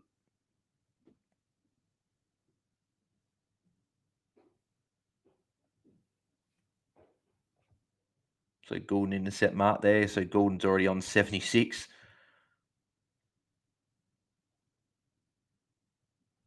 Goulden's just a very good player. I remember they had this argument on the game last week against Sydney West Coast. I said, who would you rather, Goulden or Warner? Don't get me wrong, Warner's a great player. For me, it's not close. For me, that's a free kick to Stewart. Surely he got his head taken off. That's surely got to be a free for Stewart.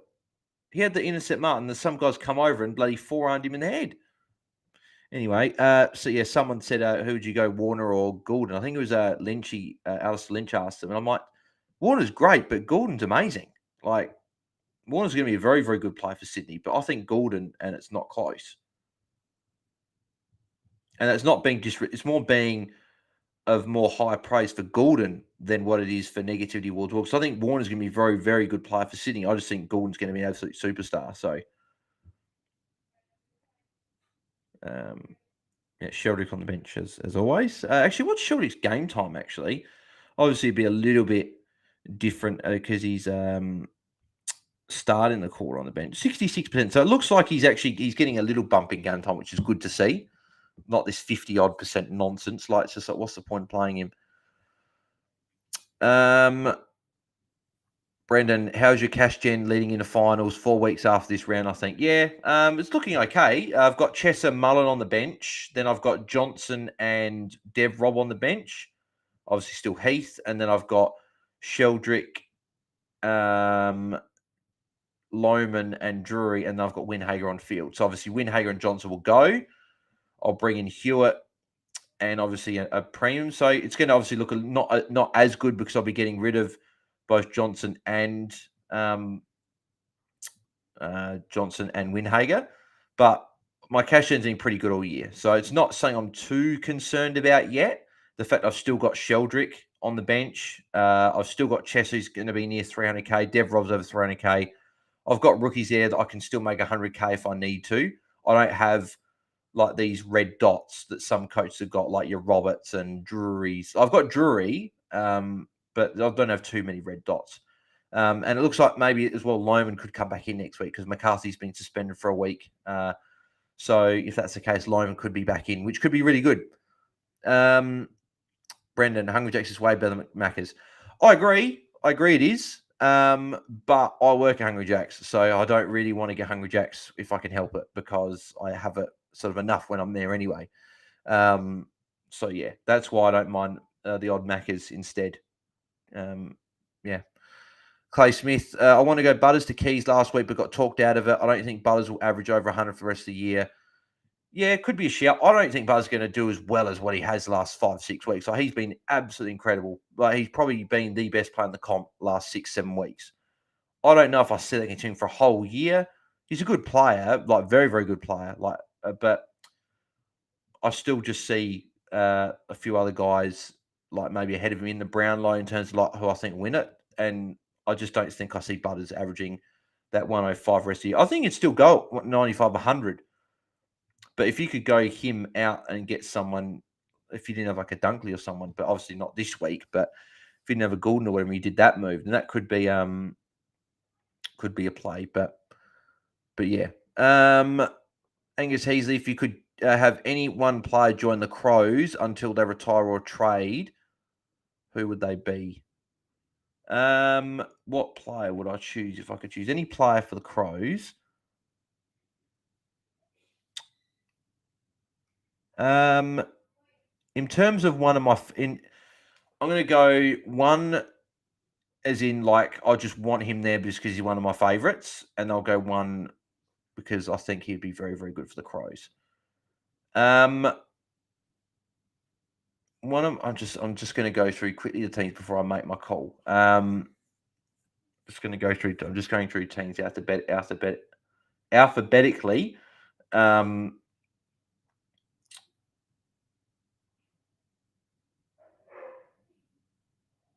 Who would it be?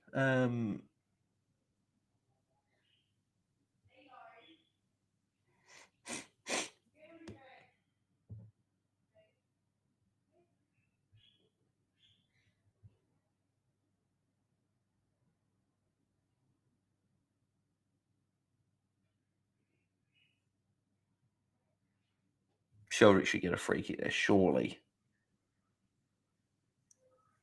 Thank you. Good. I was going to say, Sheldrick got brought off the ball again and they didn't play it.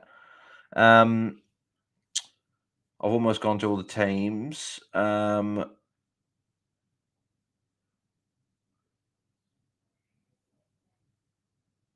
Yeah, so in terms of one of my favourites that I would just love to have at the Crows, just because, would be Sam Doherty. He's one of my favourites. That's why I'm so happy I'm bringing him in this week. I love Sam Doherty, one of my favourite, probably one of my top sort of couple favourites that don't play for the Crows. In terms of what the Crows need, if you asked me 6-7 weeks ago, I would have said Bont just because it's easy. And I didn't think the Crows had that midfielder that is that Rolls Royce that can do everything. But I think the way Jordan Dawson's played this year, and particularly over the past couple of months, I don't think that's necessarily what the Crows need anymore. I don't think they need that A grade. Well, don't get me wrong. If you had Bont next to Dawson, it's amazing. I actually think that the player that I would go for if I was the Crows, I don't mind an Errol Goulden, like obviously tonight. I think Tim English for me. I just think that if you could add an English as your ruckman, who could be that all around the ground, essentially an extra midfielder. Don't get me wrong, Rob's great. I like Rob as a ruck, not for fantasy, but as a ruck, I think he's good. If you're talking about like what could make the Crows even better, would be something like that. But also the other one that I would also say that I would love to have at the Crows, if it was just anyone, I would like Darcy Moore. Crows probably need that one more intercept defender that's like that leader back there. So it'd be Darcy Moore, Tim English. And probably thinking about now more, it is probably Darcy Moore. Or like a Sicily or someone, like a leader back there. I think that's what the Crows need. But someone that I want be Doherty. I'd love to have Doherty for the Crows. But I like that question, Angus. Thanks for that question. I like that. If we could have more questions like that, that'd be good, actually.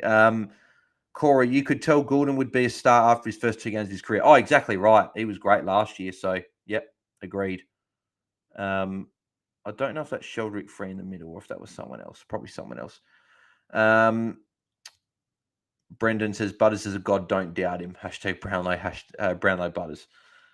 Well, he's in the mix, 100%. And I'm definitely not saying he can't do this for rest of the year because he's done it for this long. He can still keep going. It just depends. Can he go the whole year?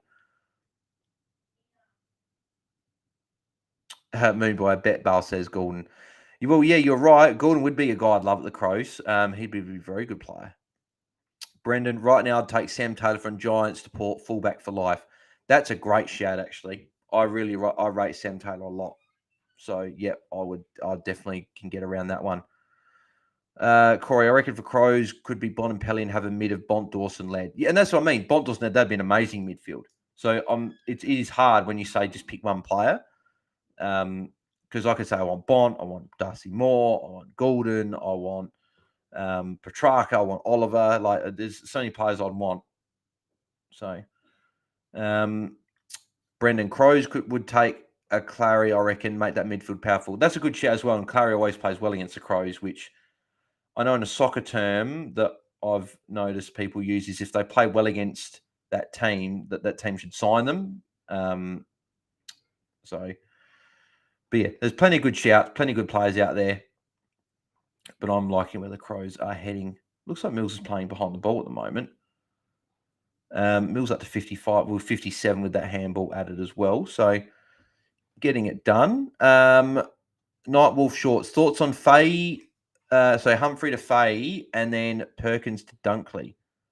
I'm hoping that you mean I wouldn't be if you're talking about going Fay up to Humphrey and then going Perkins to Dunkley. I would go Humphrey down to Fay if he's on your bench and then go Perkins up to Dunkley, but I wouldn't be going out of my way to bring in Perkins. I wouldn't be doing that. Clay Smith, Tim English should be the highest paid player in the comp. He's so clean and dominated the hardest job on the field. Yeah, it's a good point. And the only thing I didn't like with English was that week that he put that poor score for me. But so Mills again got another handball, and then Goulden got the kick as well. So Sheldrick has been quiet this quarter. He only had that free kick and then that kick that he had. So he's only got the 4 points. But as long as he has another 9 points, I'll be fine because I'll take the score. But obviously, it would be amazing if he could go and put 100 on the board, and then make it just without a doubt. You just put him on your field. Nightwolf Shorts. No, sorry, Humphrey to Fay because Humphrey's on my bench. Oh yeah, if you're going Humphrey down to Fay and then you're going Perkins up to Dunkley, I love it. It's great. I know Dunkley, you probably brought him in this week thinking he was going to go well, and unfortunately he didn't do as well. But I like I would have ticked them off. I tick him off even now, even though Dunkley didn't go as well. Said that went from Clay Smith there. Corey Blage, Gordon's going to be a star. He showed how good he was in the first 2 games of his career. Yeah, I said that before. Yeah, agreed. Stuart up to 39 as well. Hopefully, he can keep going. Tanner Bruin is good. Looks like a good player for Geelong. It's up to 52 as well. So he's putting up a decent score if you've got him.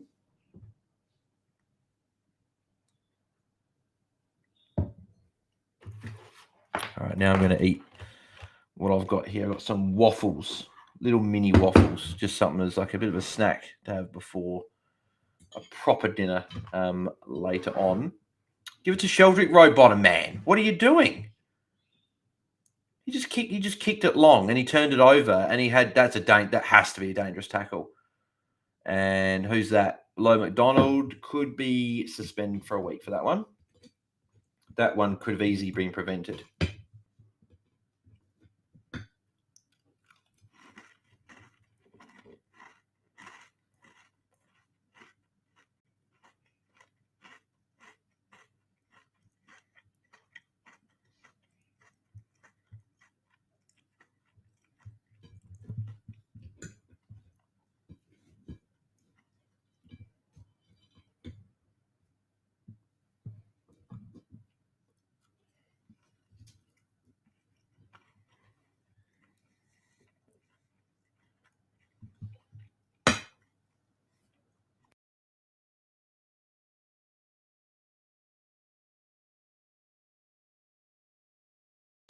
How did he miss it from there? Unbelievable.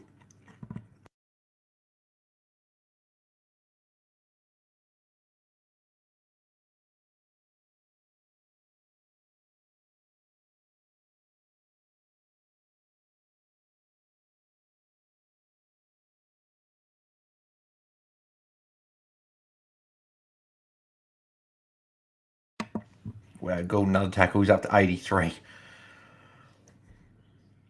John, Buzz, I don't know if you remember, but thanks for telling me not to trade Neil in the comments of your last vid. Yeah, sorry, mate. Yeah, apologies for that one, mate. I didn't expect Neil to go that well. I know he had a good run, but I didn't expect him to go that well. Apologies. Unless you didn't take my advice and you brought him in. In that case, well done. So, but yeah, apologies if you did. You didn't bring him in.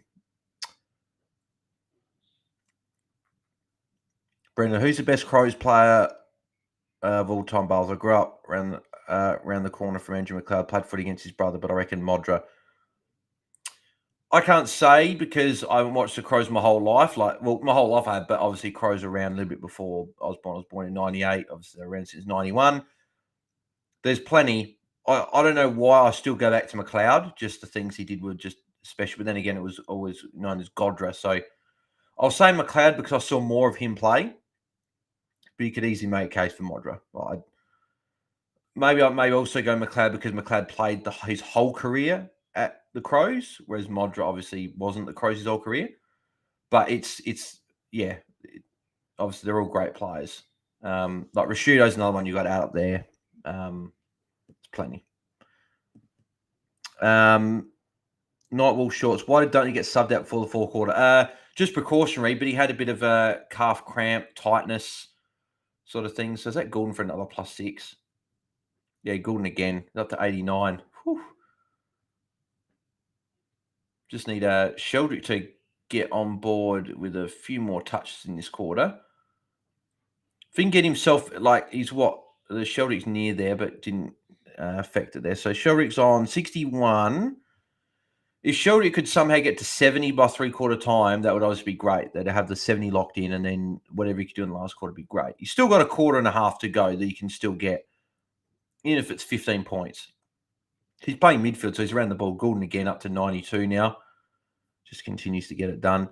Brendan Parker always comes good at the end of the year. You forgot how much of a machine this guy is. One of my favourite players in the comp. Brendan, as I said, if you want him to bring him in, feel free. It's not like Parker's going to average 90 for the year and be a bad pick. He's still going to average about that 100, 105. And if he does go at 110, then you've got a good pick. Though he's on 80 at the moment. He's going well. So, as you said, we did see last year, he did actually go well towards the back end of the year. So if you're keen, jump on. I'm not going to talk you out of it. John, no, I mean, I was looking to trade Neil out and you talk. Oh, okay. Sorry. Okay. Yep. Yeah, good. I'm glad that I talked you out trading Neil. So it worked out well. But yeah, I wish I got him in. So Stu, I think, just got a couple of tackles there. I know he definitely got one. So he'd be up to 47. Could be up to 51 potentially. Geelong's starting to work themselves more into the game. Corey, Sheldrick lift, please. Oh, Sheldrick's fine. Obviously, it was just he did so well at the start. He's only had the 4-point quarter, but if he can put on 9-10 points in the last bit before he goes off, that would obviously be ideal. He's still got a whole quarter. He could still get another 15, 20 points and end up on an 80.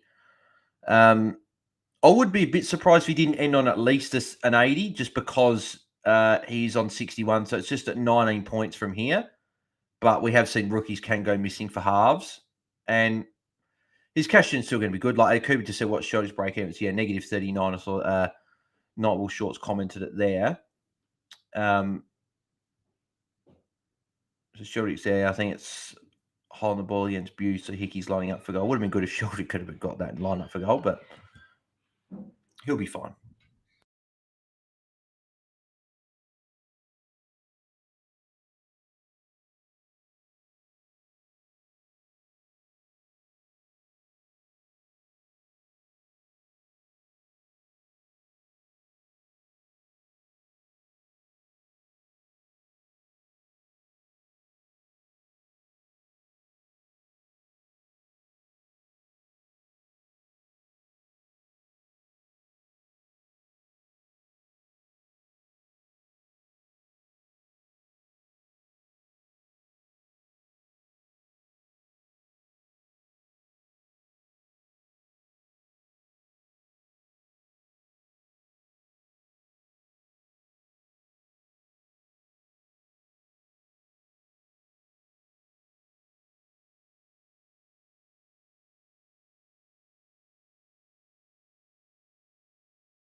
And see, Stewart's already up to 55.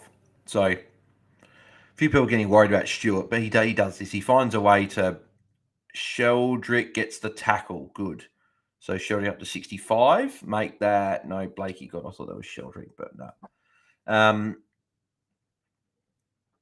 See, like DeConing's actually got Stewart here if they switch it. Oh, he had it. He was looking there. I hate when players look to go like they're going to go back to the play you want, but then they decide not to. I hate that.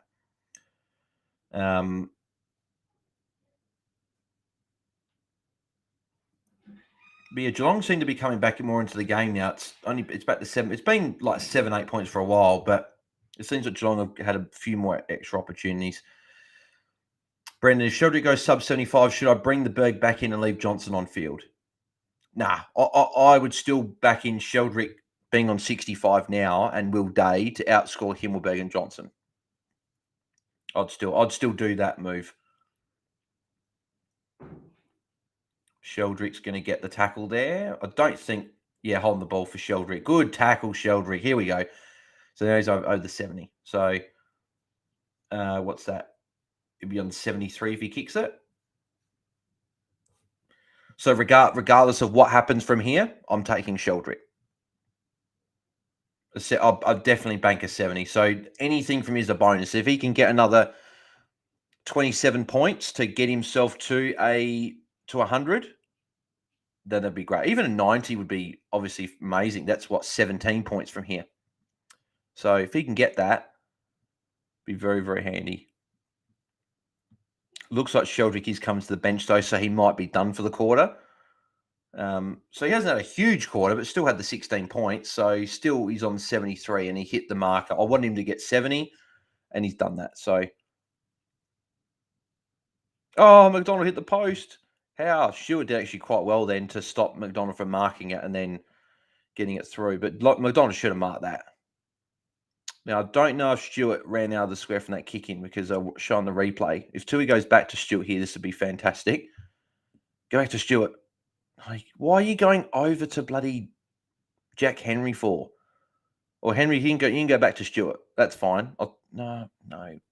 So he completely bypassed Stewart in that play then.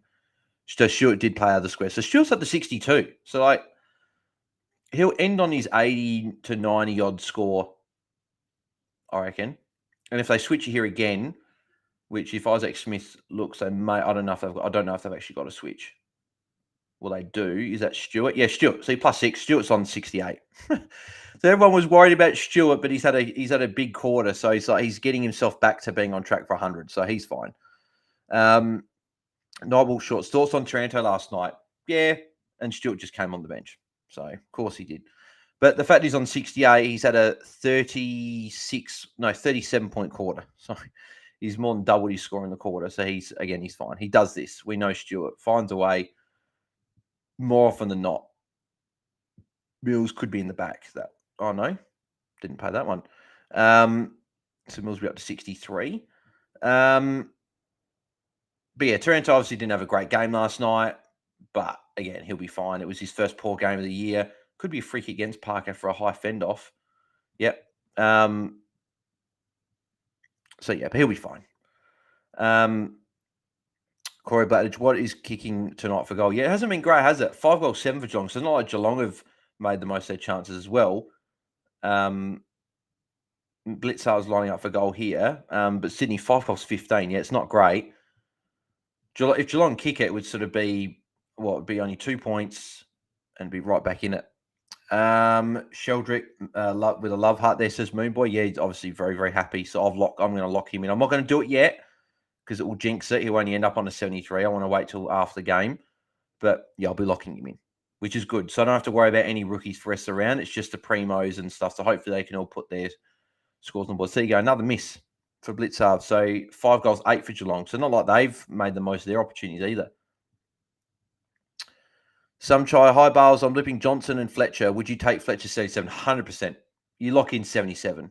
Like, I don't see Johnson getting much more than that, even in one of his better. Like, his top score is 99. So, worst case, based on what he's done, you're going to lose out on 22 points.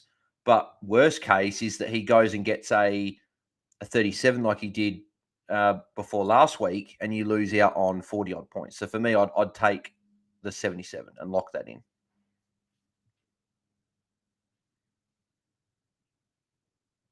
So we're nearly at quarter time, a minute to go.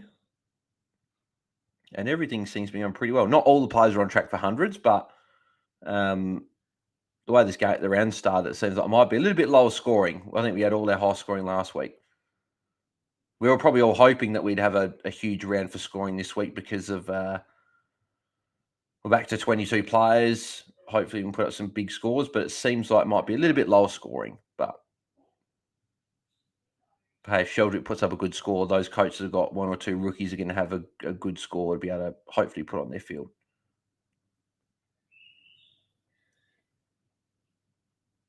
And Brian Myers should kick the goal, and he does. So Geelong are back within a point. But Geelong have made more of the opportunities than what Sydney have, that's for sure.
Manga's easy. Has Gordon been raged since half time?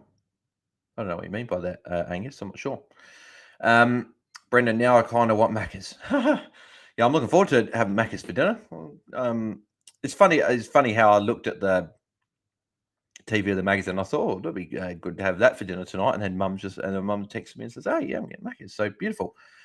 Corey, Aussies lead by 91 into the second innings. England all out for 325. Good. So got the last few guys out for 30 runs, which is great. So, has Gordon been tagged since halftime? No, he's still on 95. Still doing well. 95 is obviously great to have at 3/4 time. 25-point quarter, you've already got yourself 120. So, but yeah, so half time, 3/4 time. Sorry, Gordon 95, Parker 83, Brendan, mate, your boy. Two Ian Myers are 75 each. Campbell and Sheldrick 73. Stewart 68. McDonald 64. Mills 63. Cunningham, Hickey, and Blitzars are on 61. Then you've got Duncan 57. Tanner Brun 55. Jake Lloyd's 51. Heaney 59. They're probably the relevant ones. I don't know if is there any ones down the bottom here. No, it doesn't look like it. So there you go. But no, everything looking good. Obviously, it's actually looking better than what it was at half time because obviously Stewart having that big quarter now gets him back to sort of 32-point quarter. If he has that, he gets his 100. Even if he has a 22-point quarter, he still gets his 90, which is we'd be pretty happy with considering he's on 31 at half time. So that big quarter's helped a lot. Mills on 77 Supercoach. Yeah, so it looks like he'll probably ton up, which is disappointing. I could have had that ton on my field. But hey, unfortunately, it happens.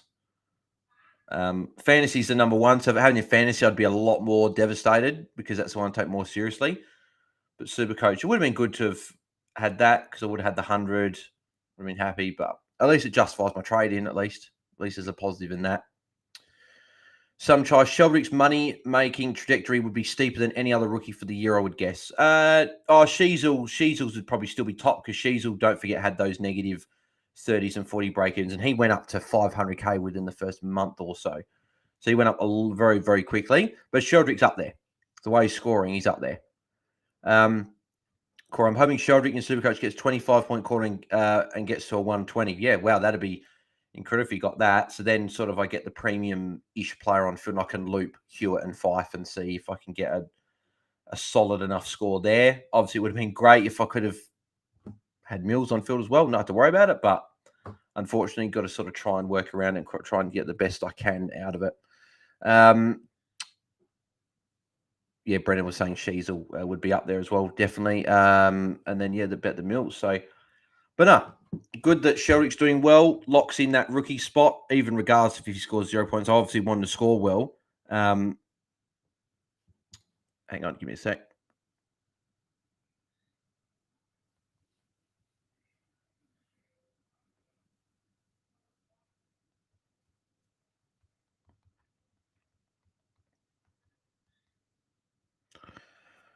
What was I going to say? Yeah, but yeah, Stewart obviously now back on track for a solid enough score, and yeah, Sheldrick locking in that rookie spot for the week, and yeah, Goulden obviously will be the first ton that I've got in my team for the week, which will be nice.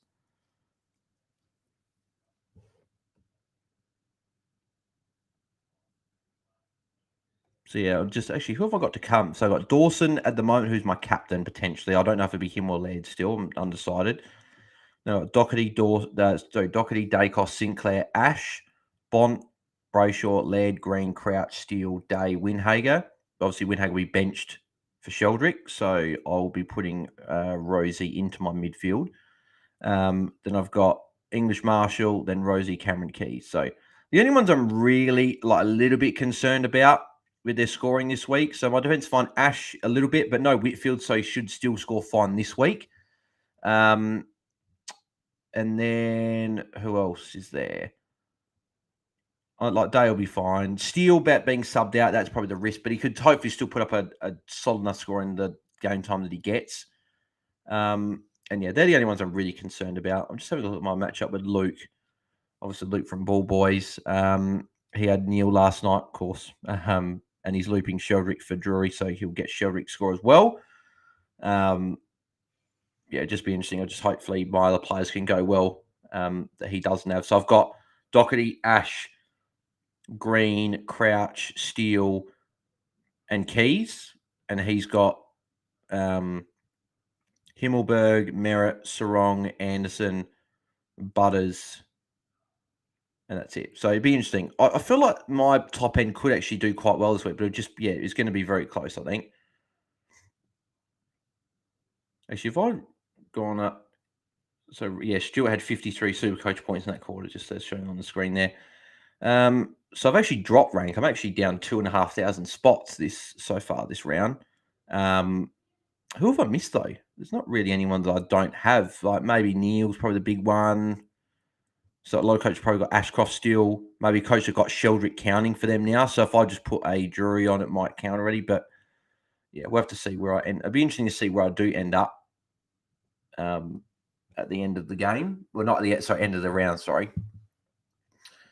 Harry Thomas says Tracy to Mills or Cameron better.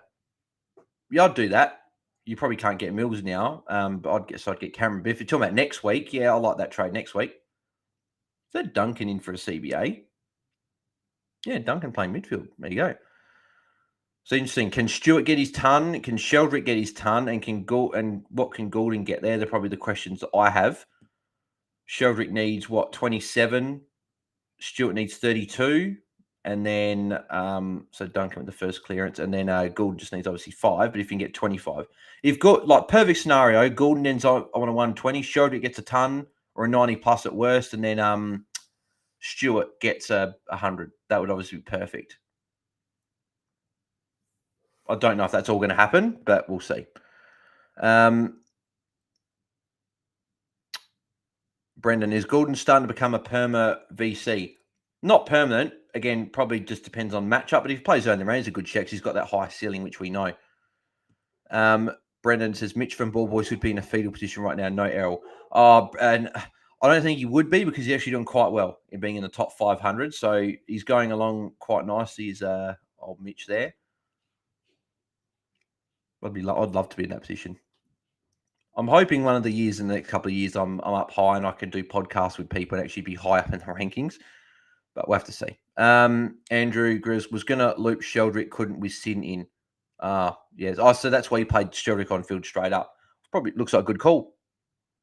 Obviously, it would have been good to have looped him, but you couldn't, obviously, as you said, with Sin coming in back into the side. Geelong just broke 3 Sydney tackles in a row then.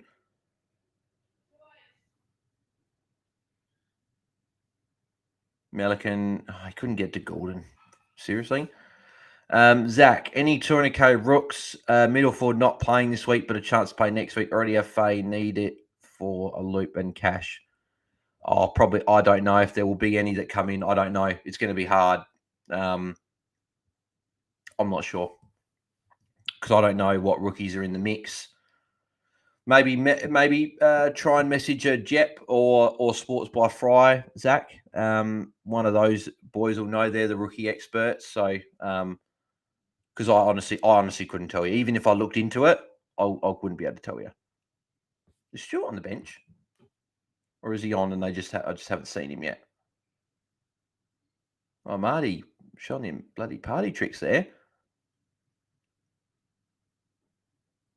Mills ducking under a tackle.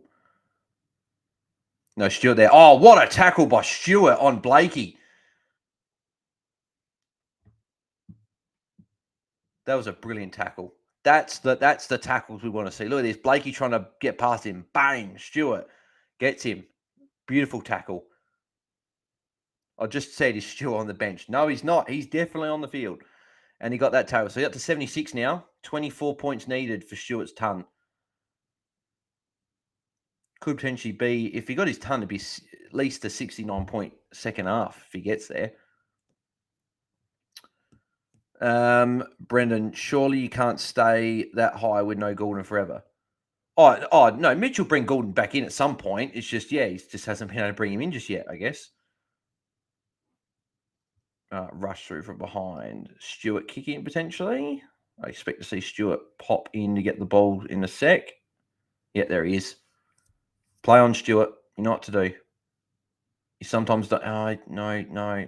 Out of the square, please.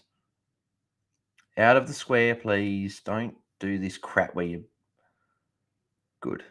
Plays on up to 79 now.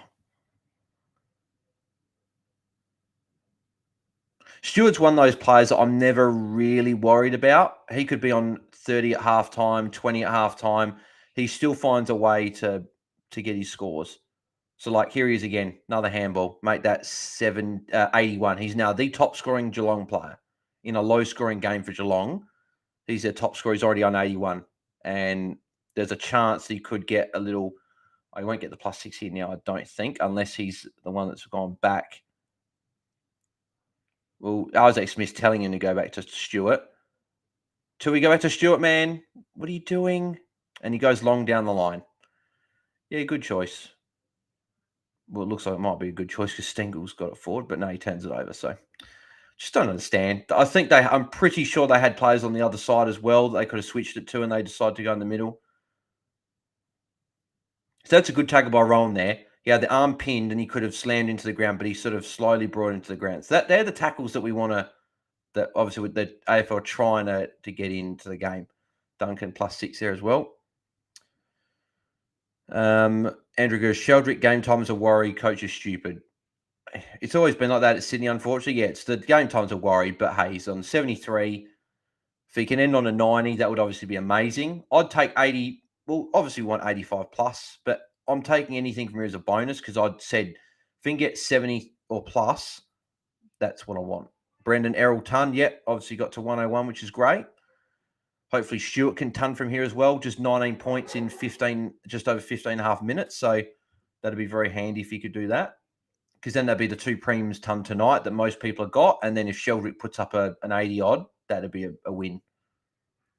And Hawkins kicks the goal. So Geelong back in front. And I tip Geelong, so I'll take that. Actually, did anyone in my tipping comp go Sydney tonight or Richmond last night? I don't think they would have gone Richmond, but let's have a look. Currently 12th, but I'm only 1 behind 9th, 2 behind 8th, 3 behind 5th. So I'm still up there. No one, doesn't look like anyone from Richmond last night. And then, okay, 1, 2, 3, 4 people went Sydney.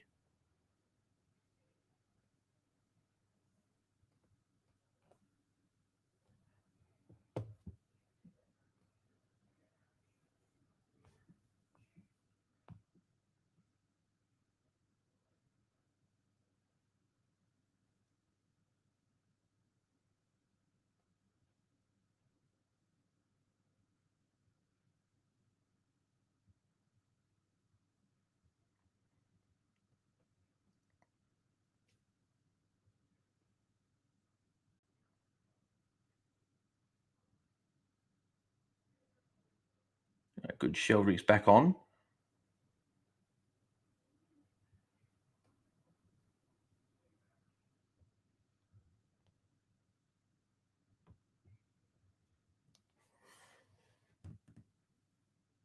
Wait, Rat subbed. Rat's not playing. Oh, Radigalia subbed. I was going to say, when you said Rat subbed, I'm like, hang on. Didn't realise Rory Atkins was playing tonight. But yeah, Radigalia subbed out of the game, so Jack Bowes is in. I'll tell you what, just to put on the watch list for next year, Jack Bowes, put him on your watch list. Because I do dare say, I think there'll be a few Geelong players that may retire at the end of the year because a few of them are obviously a bit older. That's obviously what's going to happen when there's older guys. If Bowes gets a full-time role in Geelong's best 22, he's going to be really cheap because of all these sub games. And it just depends if he plays. If he plays at least 10 games, he'll then be priced at what he is. I think that's how it works anyway. Brendan Mills is looking great on field. I think he's a must-have next week. Yeah, Mills looking good tonight. There's been positive signs. At this stage, he's coming in for me. And I know it's Friday. We've still got plenty of time. At this stage, he'll come in if I don't get any forced trades. But we know fantasy, you say on one day early in the week, you're going to get this player in. It looks great. And then something happens. You get a forced trade throughout the round or anything like that. So just hopefully there's no forced trades or anything. But at this stage, it looks as if that Mills will be one of the most traded next week. I know it's not a huge score, so he's not. I don't know if he's going to be brought in by thousands and thousands and thousands of coaches, but the fact that he's putting up a solid enough score and he's that cheap, coaches are going to go and bring him in, I think.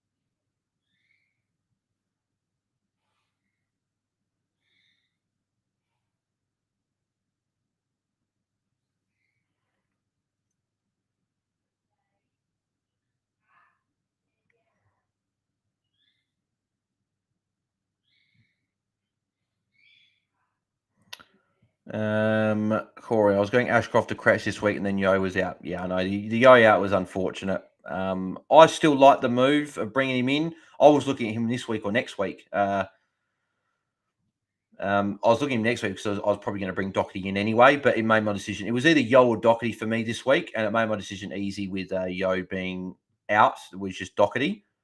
Poor kick by Gould, missed Mills for a +6 there. So that's 6 points on missed by. And Gould just waited for that thing. He got the tackle, so it's only 2 points less than what he would have got. But heard Mills tailing this week sounded confident. Yeah. I think that Mills was saying that he was going to play the full game this week. But the thing is that all we wanted to see this week was a full game from Mills. We wanted to see a full game, and if a good scoring game came along with that, so if he was able to score was that Sheldrick then? Yeah, Sheldrick's there. Sheldrick potentially for another +6. No, they're going to go longer. But Sheldrick got the kick there, which is good. So up to 76. And Mills +60 gets there. So, yeah, Mills will be good. Mills is up to 75 now, I think. So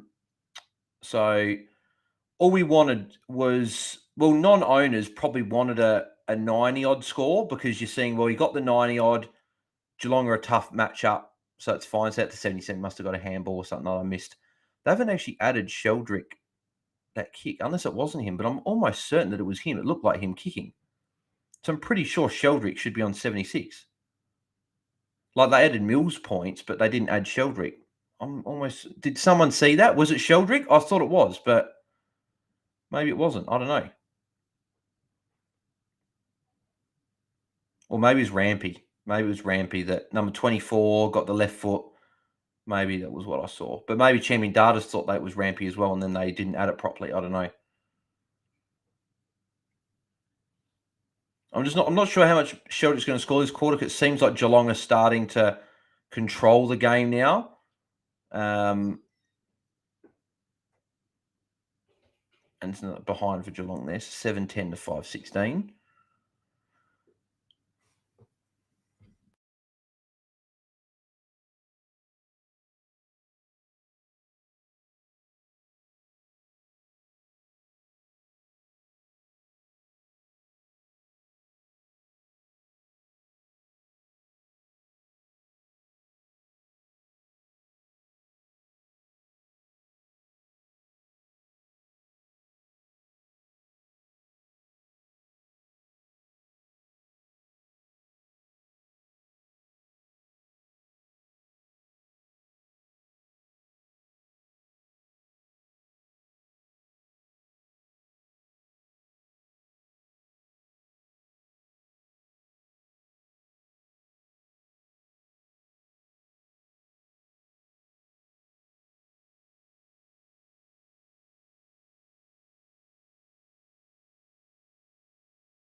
Another behind. So tonight, there was all goals last night and all set shots. Tonight's just been all about behinds. Brendan, if it's not Sheldrick, it's his twin Goulden. Well, I saw just before Goulden actually tried to pass to Sheldrick, but he got intercepted just before it went to Sheldrick, which is unfortunate. Stuart, what on? Stuart up to 84. And Dangerfield line up for goal. So, yeah, Geelong are starting to create the more opportunities in the game.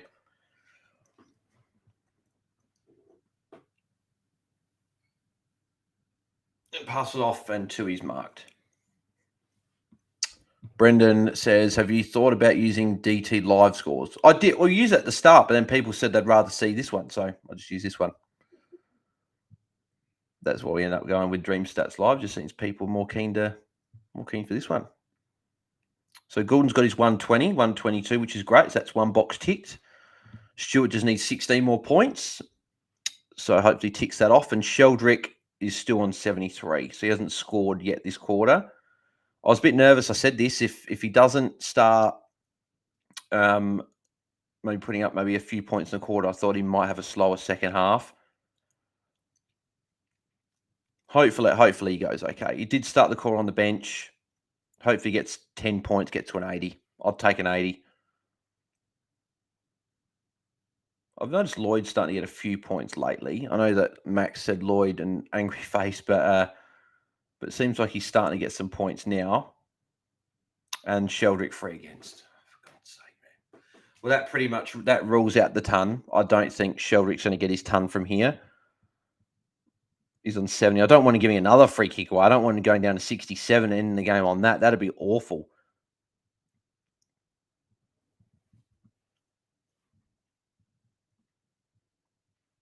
So it's gone from Sheldrick being like a B score to being not exactly what we may have been thinking about at halftime. He was on, 57? He's only scored 13 points since. Obviously, was on 73, gave the free kick away, but we'll see. We know he can score well pretty quickly. So if he can put up another 10 points quickly, then that's fine. But I'll still take 70. I'd still bank the 70 as a rookie. Instead, it just would have been really handy if you put up. Is that? Don't know if that Sheldrick got a handball there, so it's a 72. Goulden's got it now. So Goulden not to 125.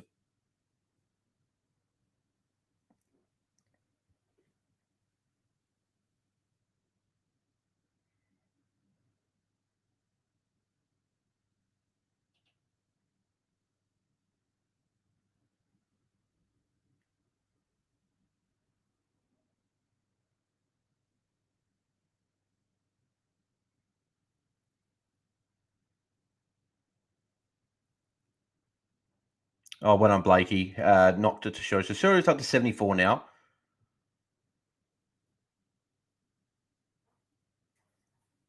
I'm just worried that he might come off because the game's close. They might just want all their experienced players on. Brendan, DT Live is way better. People wanted me to go to DT Live stats. I could easily do that. It's just I just had Dream Stats Live just because that's what people suggested and they wanted. So, Brendan, games open up, less contests. Yeah, it has. Yeah. Be interesting if Sydney kicked the goal here and they've missed another opportunity. No, they haven't. McLean's taking the mark. Is that Sheldrick? Oh, no, it's bloody Campbell. I was hoping for a second there that would have been going in board to Sheldrick. That would have been awesome. Would have maybe bumped him over 80, but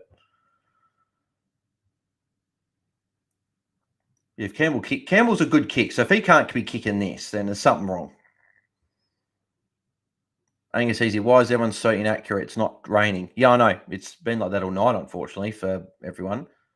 I don't know if I'm behind and you're in front and he does miss it, but no, so Campbell's kicked that one, so it's a good kick there.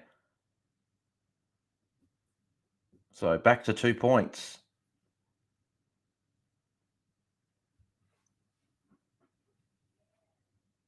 Braden Campbell should be on the 24 watch list. Yeah, great. Yeah, he's a good player. Yeah. I've got him in my Dynasty draft team, so I'm very happy to have him for the rest of his career, which would be good. So I think he'll be the main distributor back there for Sydney. Reminds me of a left-footed Jaden Shaw. Got that long, booming kick. He's quick. He uses the ball well. So, yeah, he's going to be a very good player. And he's going to be he probably will be a guy that we talk about as a premium defender in years to come.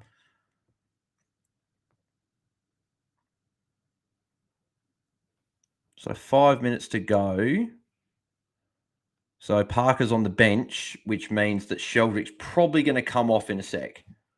When Parker comes back on in 2-3 minutes, it probably will be for Sheldrick, and they'll end the game with Sheldrick on the bench. So hopefully Sheldrick can put up 6 points, get to an 80. I'd be pretty happy with that. So Stewart gets a kick there somehow. Goulden, he did have bloody what's his name in board for a handball, but I think the Harry, pretty dumb by Warney to put Steele in. Did Warney trade Steele in this week? I don't think it is. He's got a good matchup. Could put up a good score. Stewart. So it was actually that was freak. It was against Goulden following the ball. Stewart missed a +6 though. He does get the handball though, so 89. I think Stewart's on now. So 11 points. Can he get there? Needs 2 +6s. Not sure. Mills doing bulk CBAs this quarter. Yeah, he's been in the mid for a lot more this quarter. And funny enough, Sydney have been better in the clearances this quarter. Who would have figured?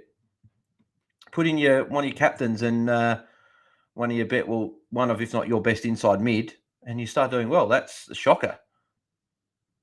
Sheldrick, can he get a tackle here? No, he won't get a tackle. Well, I don't think they'll add the tackle. They could. I'd love it to be up to 78, but I don't think they'll add it for that.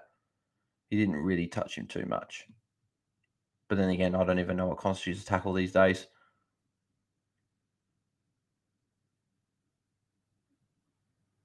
Mills tackle, but it went to the Geelong player, so it won't count. Wait, it did? It says Mills 81. I wouldn't have counted that tackle. The handball went to the player.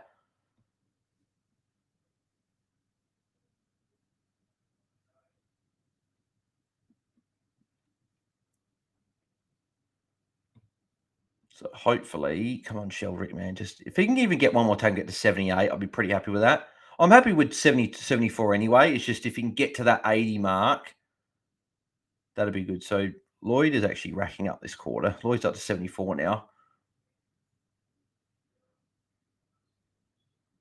And Amadi will get the free kick there. And unfortunately, with the ball going back down this way, there's a chance that Sheldrick gets taken off for Parker because Parker's probably wanting to come on now with just under 4 minutes to go. Sheldrick, good mark. Yes, he's kick it, just kick it. Good. Okay.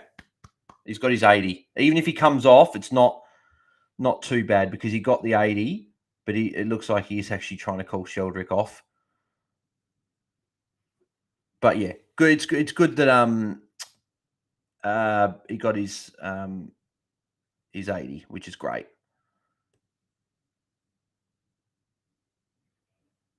Okay, so good. Stewart's +6. So Stewart just needs one more +6 to get his 100.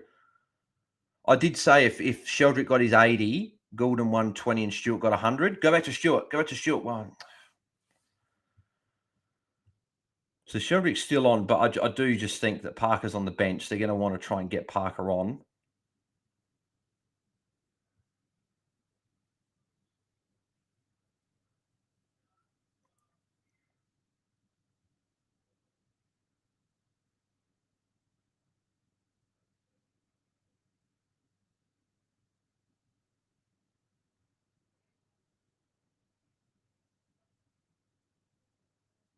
Sheldrick kick. So Sheldrick up to 83. It's not bad. I know we're a little bit worried there, but he's got a few points lately, so he's actually getting himself to a very nice score. Is that Sheldrick? Or is that, I don't know if that was Sheldrick or Goulden. If that was Sheldrick, he's up to 89 all of a sudden. Oh, you're kidding me. Fox hits the post from that far out. That would have put Sydney in front, back to a point. I keep forgetting this how close this game is. Brendan, come on the Bloods. Corey, Sydney not using the sub. Timestamp Bales. I'll do it when the time is back on. Some try terrible miss. Yeah, agreed. It wasn't a good miss, was it? Corey, how did Fox miss? No idea. Stuart playing out of the square, mate. You'll get to 98. So nearly this ton. So I'm at 209, 208, 207, 206, 205, 204. So that's where. So hopefully that's matched up with you guys. So Sheldrick up to 89. Whew. Definitely taking that now. We were a bit worried a little bit ago when he was on 70, he gave that free kick away, but 19 points. I said that he can score points really quickly. Now, if they go back to Stewart, that'd be perfect. Gets his ton. A minute 40 to go. They won't, though. It's probably too risky to go across. Stewart will probably end on 98. Unless Sydney get another chance, they miss it and it's a draw, and then Stewart gets a kick in. So Goulden, I don't still think they got Parker on yet. Heaney's missed it down the full. The worst result could have been potentially a draw if he kicked the point. Can he go to Stewart? Probably not. Unless Stewart goes to Stewart. Stewart's free. You can get a +6 and waste more seconds. But no, they go long down the line. Stewart will probably end up on 98. I don't know if Stewart's going to score many points. Sheldrick, on the other hand, that could be a tackle. I don't know if they'll count it, but could be. We'll have to see. Goulden will definitely get a tackle here if he doesn't get it out. God, if they had that tackle for Sheldrick, it could be on 93. I'd definitely be happy with that. No, they didn't. So Goulden up to 129. So if anyone out in VC that's watching, you're definitely taking that now. Sheldrick handball gets to his 90, which is great. 91. Stewart intercept mark. He'll be ideal. Stewart tackle. That'll be counted. That's Stewart's ton. So Stewart's ton, Goulden 129, and Sheldrick will be on 91. So that's tick. I said that. I said that the perfect scenario from here on would be a Gordon 120, a Stewart 100, and Heaney's missed it. It's another point. 6:18, 30 seconds to go. Scores a level. They're going to Tui's going to take the kick in here, I'd imagine. Well, Duncan's got it at the moment. Can we potentially have a draw? Sydney don't want to win it, says Brendan. They keep missing. Got Stewart there. Stewart short in the middle if you want to go. What are you wasting time for, Duncan? What are you going out wide to a contest? You've got to go. You got to go. 20 seconds to go. You got to hurry. There's bloody hell. What are they doing? It's just going long down the line. It's like Geelong are playing for the draw.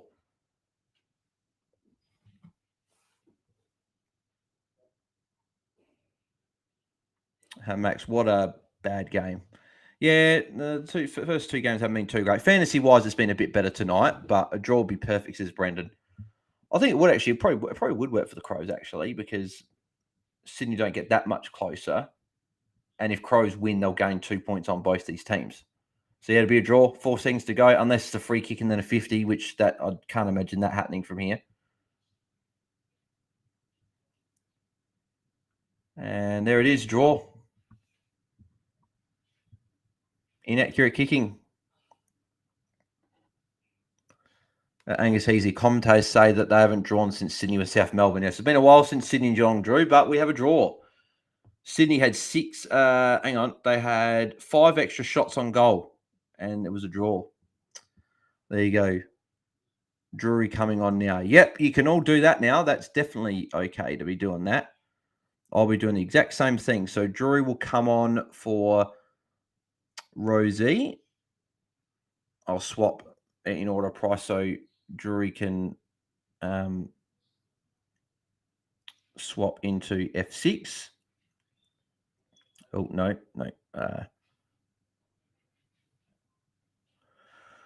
So swap Rosie with Windhager. And then Rosie will be there. And then I'll swap these guys. So, yeah. Yes, a draw. Best result ever. And then that's all sorted. Then just got to swap Rosie up ahead of Crouch in the midfield. But yeah, 93 is a great result for Sheldrick. When we're all getting a little bit worried because we saw that he was on 70 with not long to go, and we thought, is he going to be able to get up there? But he's the third highest scorer for Sydney behind Goulden and Parker. So, so yeah, 91, 100%. I don't know if I said 93, but I meant 91. But Goulden again just continues to put up big scores. 145 followed up with a 129, and he's got Richmond next week. So it could be another huge score. It's funny because it's going to be, we've probably got another Thursday night game where Taranto is probably going to be the obvious VC, but Goulden's also a great VC next week against Richmond. The MCG, Richmond give up points. I'm almost tempted to go Goulden next week, to be fair. But then again, it's Taranto, so we'll have to see, but that'll be good. Great for the Crows, Bale said Brendan. Yeah, it is good for the Crows, yep. Corey, 102 for Sheldrick before scaling in Supercoach. Mills, 101. Yeah, it's a disappointing Mills got his 100, but hey, I got Mills in Supercoach. He got his ton, so I'm pretty happy with that. Mills 85 in fantasy, which isn't exactly the biggest score, but hey, he's going to drop a little bit, and he's still a good target for next week, I think. Brendan, Mills break-in will still be 110-ish. Could even wait one more week. I won't. He's got Richmond, so I'll bring him in. But yeah, Corey, love Goulden playing defense as well. Yeah, it was good seeing him get back there for those +6s. So yeah, it was good. But yeah, short one actually. Only 2.5 hours the stream went for, but shorter game. Obviously, a lot of behind. So, but yeah, no scores for the game. Goulden 129, top scoring with a good score there. Parker 107, Tom Stewart 105. Good to see Stewart get his ton there. Then you had Tui 97, Myers 96, Sheldrick 91 again in the top 5 scorers. Top 6 scorers for the game. This is the moment here they're showing it. Sheldrick, good kick in the 50. Fox out the back was 10 meters out and he hits the post. They could have won the game if he kicks it there. I don't actually know how he missed it from there. I don't know how you missed it. Campbell 85, Mills 85, Blakey 81, Duncan 86, Atkins 85. Then you had Blitzar 79, Brun 64. Lloyd got himself to 76 again, which is still just a very average score there, even though he had a good last quarter. So, yeah, most players did what they needed to. Well, yeah, there wasn't really anyone that really failed too much. If you undershot a Lloyd, maybe you had a Duncan 86, probably won a little bit more. But hey, Stewart, funny enough, we're all worried about Stewart, but he ended up having a 74-point second half. So he ended up having a really good back half and to get to that 105. So he just finds a way all the time. So there you go. All right. Well, I reckon that's well called, I reckon. I'll go get ready for dinner. Very late dinner, but hey, I'll still be happy with Macca's for dinner. But if you did enjoy the stream, Brendan, Swans should have belted them, but this works nicely. Yeah, they should have, but they unfortunately didn't. So, yeah. But yeah, so that'll be where we end the stream. But if you did enjoy the stream, make sure you leave a like. We have 25 watching, so if we get 20 likes on the stream, very much appreciated. So if you haven't liked the video, click thumbs up. That'd be very much appreciated. If you haven't subscribed yet to the channel, make sure you do. Bottom right-hand corner. I don't think we've hit 1,200 just yet. We're only 2 away. So if you haven't subscribed yet, make sure you do. We got 2 subscribers before we hit 1,200. So hopefully we can hit that tomorrow night. If you haven't checked out the Twitter space from before, it's on YouTube, so you can watch the video. Make sure you catch up with that. We had myself and Tim. We were joined by Luke from Ball Boys. We were joined by Jet. We were joined by Bindi, obviously Bindi's Blues. So really good to chat with all those guys today for a pre-light chat. So it goes for about an hour. So if you want to have a look and catch that out, make sure you do that. And also leave a like on that video as well. The more like, because that one doesn't quite get as many people watching on YouTube. So more people that watch it, more people that like it, the more it goes out to other people. So it might be helpful for other people to watch it. You don't know. But then again, maybe they think I'm just talking rubbish. So, but yeah, appreciate you guys tuning in. Make sure you follow socials in the description below. Turn notifications on so you just want to go live or upload any other content. We'll be live tomorrow night for the Essendon and Port Adelaide game. Not the most fantasy relevant game for me, but I got Rosie, so hopefully puts up a good score. And hopefully Merritt and Butters don't quite go as well, but hey, if they go well, then it'd be good for whoever's got them. You do another watch along this weekend, mate. Yeah, tomorrow. But unfortunately, tomorrow will be the last one for a couple of weeks because obviously I head to Perth next Thursday, and it's just I think it's just gonna be too hard for me to do watch longs on the Friday and Saturday when I'm over there. Especially the Fridays, I'll be obviously at the Varsity and then the DT live show the week after. So Saturday would be the only day, but I doubt I'll be able to do it. I think it'd just be a bit too difficult. So there we go, Corey. Hopefully back for tomorrow. Yeah, I'll be back tomorrow for tomorrow, Corey. Angus, see you later, Bales. Thanks, Mac. No, thanks, Max. He says later, Bales there. Thanks, Angus. Brendan, peace all. Thanks, Brendan. Golden Guy Stuart had a 38-point last quarter. Yet did very well in the second half as well. And then yet doing one to watch on tomorrow. Shannon Page, cheers, Bale. Enjoy your Maccas. Thanks, Shannon. I will. Golden Guys, see Bales. Thanks, Golden Guys. Harry Thomas had defenders asked. I'm putting Doherty in, but have to have blank on field as the only rookie. I wouldn't have blank on field. I'll try everything I can to get him off. He will be a low scoring player for you, so I'm trying to get him off. But Corey Shaw will be. Yep. So yeah, we'll see everyone tomorrow night for the watch along. I'll be live at about 7:15 Eastern tomorrow night for the game. So make sure you guys tune in for that one. So I'll catch you guys then. I'm out. Cheers.